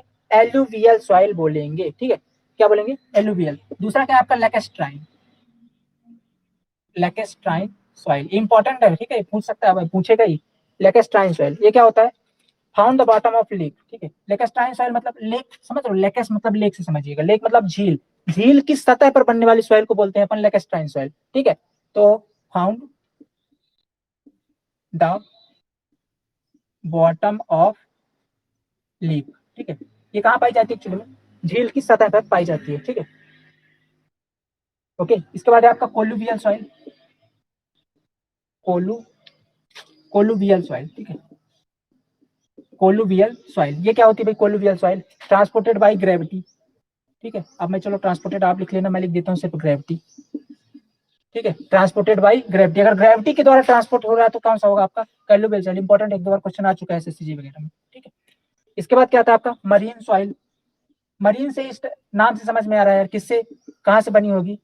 समुद्र का कुछ कुछ रिलेशन है मरीन का, रहा तो it is found at the bottom of sea, ठीक है, it is gravity, transported by gravity, ठीक है, ट्रांसपोर्टेड, ग्रेविटी मतलब ग्रेविटी का, जैसे बोलो ये मान लो कोई पर्वत है आपका, ठीक है, कोई पहाड़ है, ये सॉइल यहाँ बनी हुई है, ठीक है, यहाँ पे बनी हुई, मतलब बनी मतलब क्या होता है? बनी मतलब उसके पर्वत से टूटकर अलग हो जाना, नेचुरल एजेंसीज ने हमला किया, बारिश वारिश हुई, यहाँ पे टूट गई, इसका बेदरिंग हो चुका है, इसका अब यहाँ पे अटकी हुई है, नीचे नहीं गिरी है, ठीक है, ठीक है। अब क्या होगा? ये ऐसा कुछ करके स्लोप है, अब क्या हुआ? ये जो कई सारे पार्टिकल एक दूसरे जब इकट्ठा हो जाएंगे, तब चूंकि है तो ये हाइट पे, भाई साहब ये हाइट पे है ना, अब इसका किसी प्रकार से संपर्क इस रॉक से नहीं है, तो क्या होगा? अभी किसी प्रकार मान लो फंसी हुई है लेकिन रॉक से संपर्क नहीं है, तो भाई अगर कुछ भी चीज पृथ्वी से ऊपर तो उस पर ग्रेविटी फोर्स लगाएगी ना, है कि नहीं? अगर ग्रेविटी फोर्स लगाएगी तो इसको अपनी तरफ खींचेगी, तो ग्रेविटी के कारण ये सॉइल ऐसे लुढ़क करके और नीचे आ जाती है यहाँ पे, और लुढ़ा करके यहाँ पे कोई सॉइल बन जाती है, तो ट्रांसपोर्टेशन हो गया ना इसका यहाँ से यहाँ तक, किसके द्वारा हुआ होगा? ग्रेविटी के कारण हुआ होगा, ठीक है। तो सॉइल को बोलते हैं अपन क्या? ग्रेविटी के द्वारा कोलुवियल सॉइल, ठीक है, क्या बोलते हैं? कोलुवियल सॉइल, ठीक है। अब आपको ऐसा लग रहा होगा यार भैया ग्रेविटी के कारण कितना ट्रांसपोर्टेशन होगा, तो देखो मेरी बात समझिए, जैसे बोलता हूँ कि बहुत बड़े बड़े हिमालय पर्वत है, ठीक है, अब यहाँ पे कोई इसकी थोड़ी ऊंचाई पर कोई बनी है कोई चीज, है ना, कोई चीज बनी यहाँ पे, अब अचानक नेचुरल एजेंसी, अब देखोगे आपने कई बार देखा होगा ना, अचानक क्या होता है कि ऐसे हिमालय के टाइप में, या उत्तराखंड में आपने कई बार न्यूज सुनी होगी कि उत्तराखंड में जो बद्रीनाथ जाने वाली रोड आज मलबे गिरने के कारण जाम हो गई। ऐसा सुना ना आप लोग, न्यूज में सुनते रहते हो कि मलबा अचानक रोड पे धंस गया और जाम हो गई। तो वो जो मलबा है वो कैसे गिरा, भाई नेचुरल एजेंसीज ने उस पर हमला किया। तो अब जैसे उसके ऊपर बारिश पड़ी, उसका उसका वेट बढ़ गया ना भाई, पानी पड़ा तो उसका वेट बढ़ गया, वेट बढ़ा तो ग्रेविटी के कारण नीचे खिसक गई। तो ये ग्रेविटी के कारण ही तो ट्रांसपोर्ट होकर रोड सड़क पे आ गई, वरना अगर बनती तो ऊपर भी बन सकती थी, समझ रहे हो ना। तो ऐसे पर्वत पहाड़ टूट करके नीचे गिरते हैं ग्रेविटी का, वही होती है जो सॉइल बनती है, वो ग्रेविटी का कोलिवियल सॉइल कहलाती है, ठीक है ना। अब वो clear, clear concept. Okay, okay. It is found, ये मरीन सॉइल के बारे में लिखिए, it is found, it is found the bottom of sea, bottom of sea, ठीक है, ये किसके, समुद्र के सतह पर पाई जाती है मरीन सॉइल, ठीक है। 5वां नंबर क्या आपका, एओलियन सॉइल, एओलियन सॉइल, ठीक है, AEOLIN, एओलियन सॉइल, ठीक है, aeolian soil, it is transported by wind, किसके द्वारा,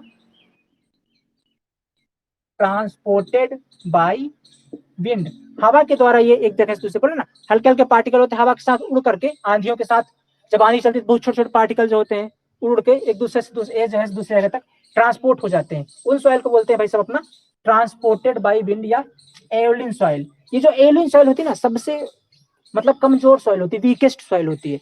इसको अगर आप अपने इस मुट्ठी में रख के दबाओगे ना, अपनी फिस्ट से, अंगूठे से ऐसा दबाओगे ना, तो चूरा बन जाएगा उसका, इतनी कमजोर होती है। रीजन ये है कि इसमें एक ही तरह के पार्टिकल हो ट्रांसपोर्ट होंगे, है ना, मतलब एक साइज होगी ना जो जितने ग्रेविटी उसको उड़ा सकती है। ऐसा थोड़ी कि हमारा साइज, मान लो हमारी बॉडी में पार्टिकल हमारे बराबर कोई साइज है, उसको ग्रेविटी उठा के लेके जाए, ऐसा नहीं होता है ना। कुछ हल्के पार्टिकल होंगे इतना सा, एक ही साइज के, उसको ले जाकर उड़ा करके ले जाती है, और जब ये हवा में जाते हैं तो घूमते हुए जाते हैं बढ़िया तरीके से, है ना, मस्त, मस्त मगन टाइप का। ऐसा करके वो राउंड करते हुए जाएंगे, तो जैसे ही राउंड करते जाएंगे तो सारे पार्टिकल राउंडेड पार्टिकल बन जाएंगे। अभी मान लो कुछ इधर उधर थे, अब सारे पार्टिकल राउंडेड हो चुके हैं, सारे गोल पार्टिकल हो चुके हैं। अब सारे पार्टिकल गोल है, दो पार्टिकल अगर पास पास आएंगे तो इनके बीच में कुछ कुछ गैप रह जाएगा, है ना, कुछ कुछ इन पार्टिकल्स के बीच में क्या रह जाएगा भाई साहब, गैप रह जाएगा। और जैसे ही गैप रहेगा मतलब यहाँ पे माइक्रोस्कोपिक पोर्स बन गए, मतलब ये माइक्रोस्कोपिक पोर्स बन गए।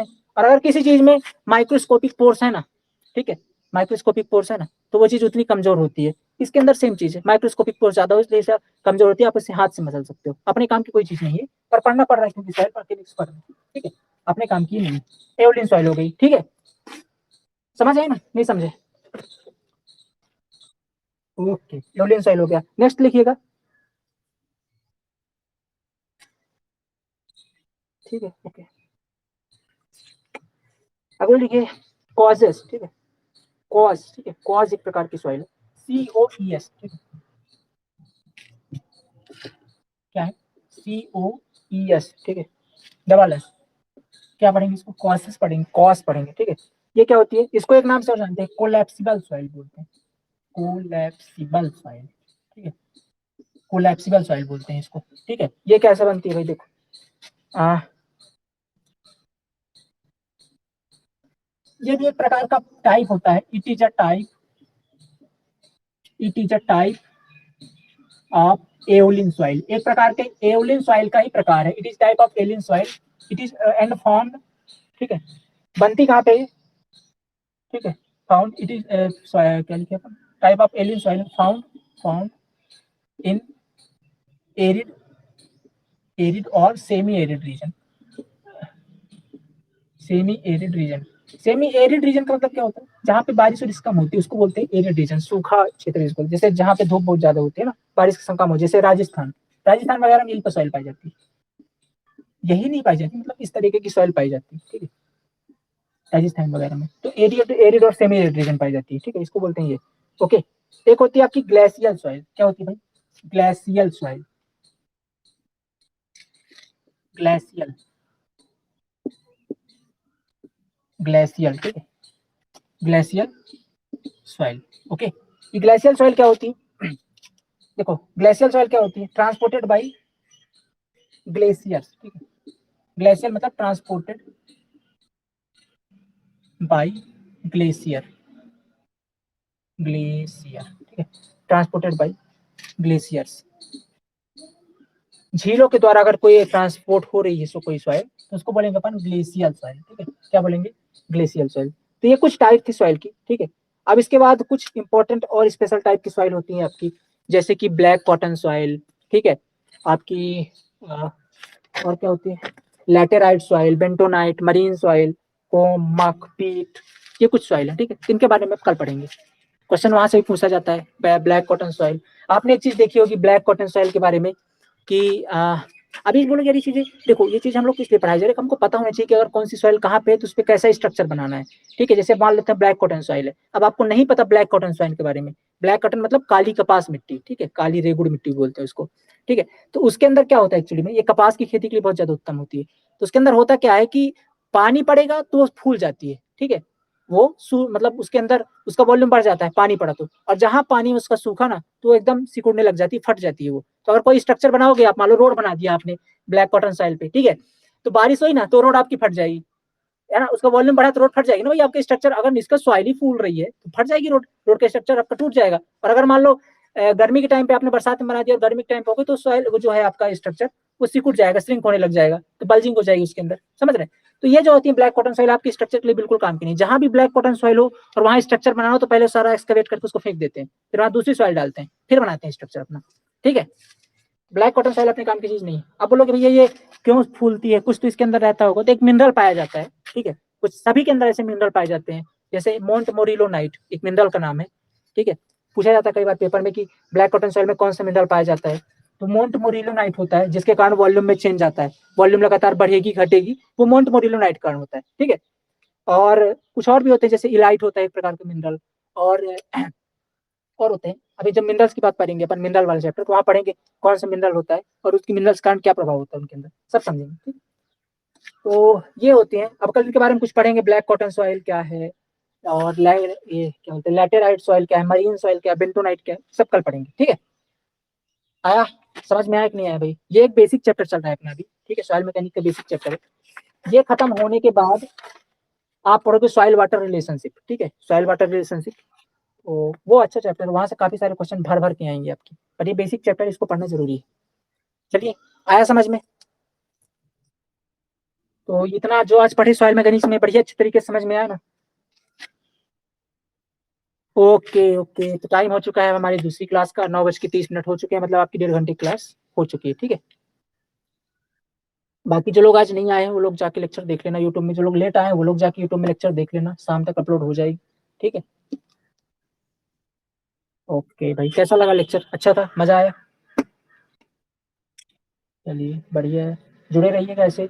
अपन गैप इसलिए नहीं कर रहे हैं क्योंकि यार देखो, पढ़ना तो है ही, अब आपके लिए क्या संडे और क्या ही मंडे, है ना, इसलिए गैप ऐप छोड़िए और लगे रहिए बस।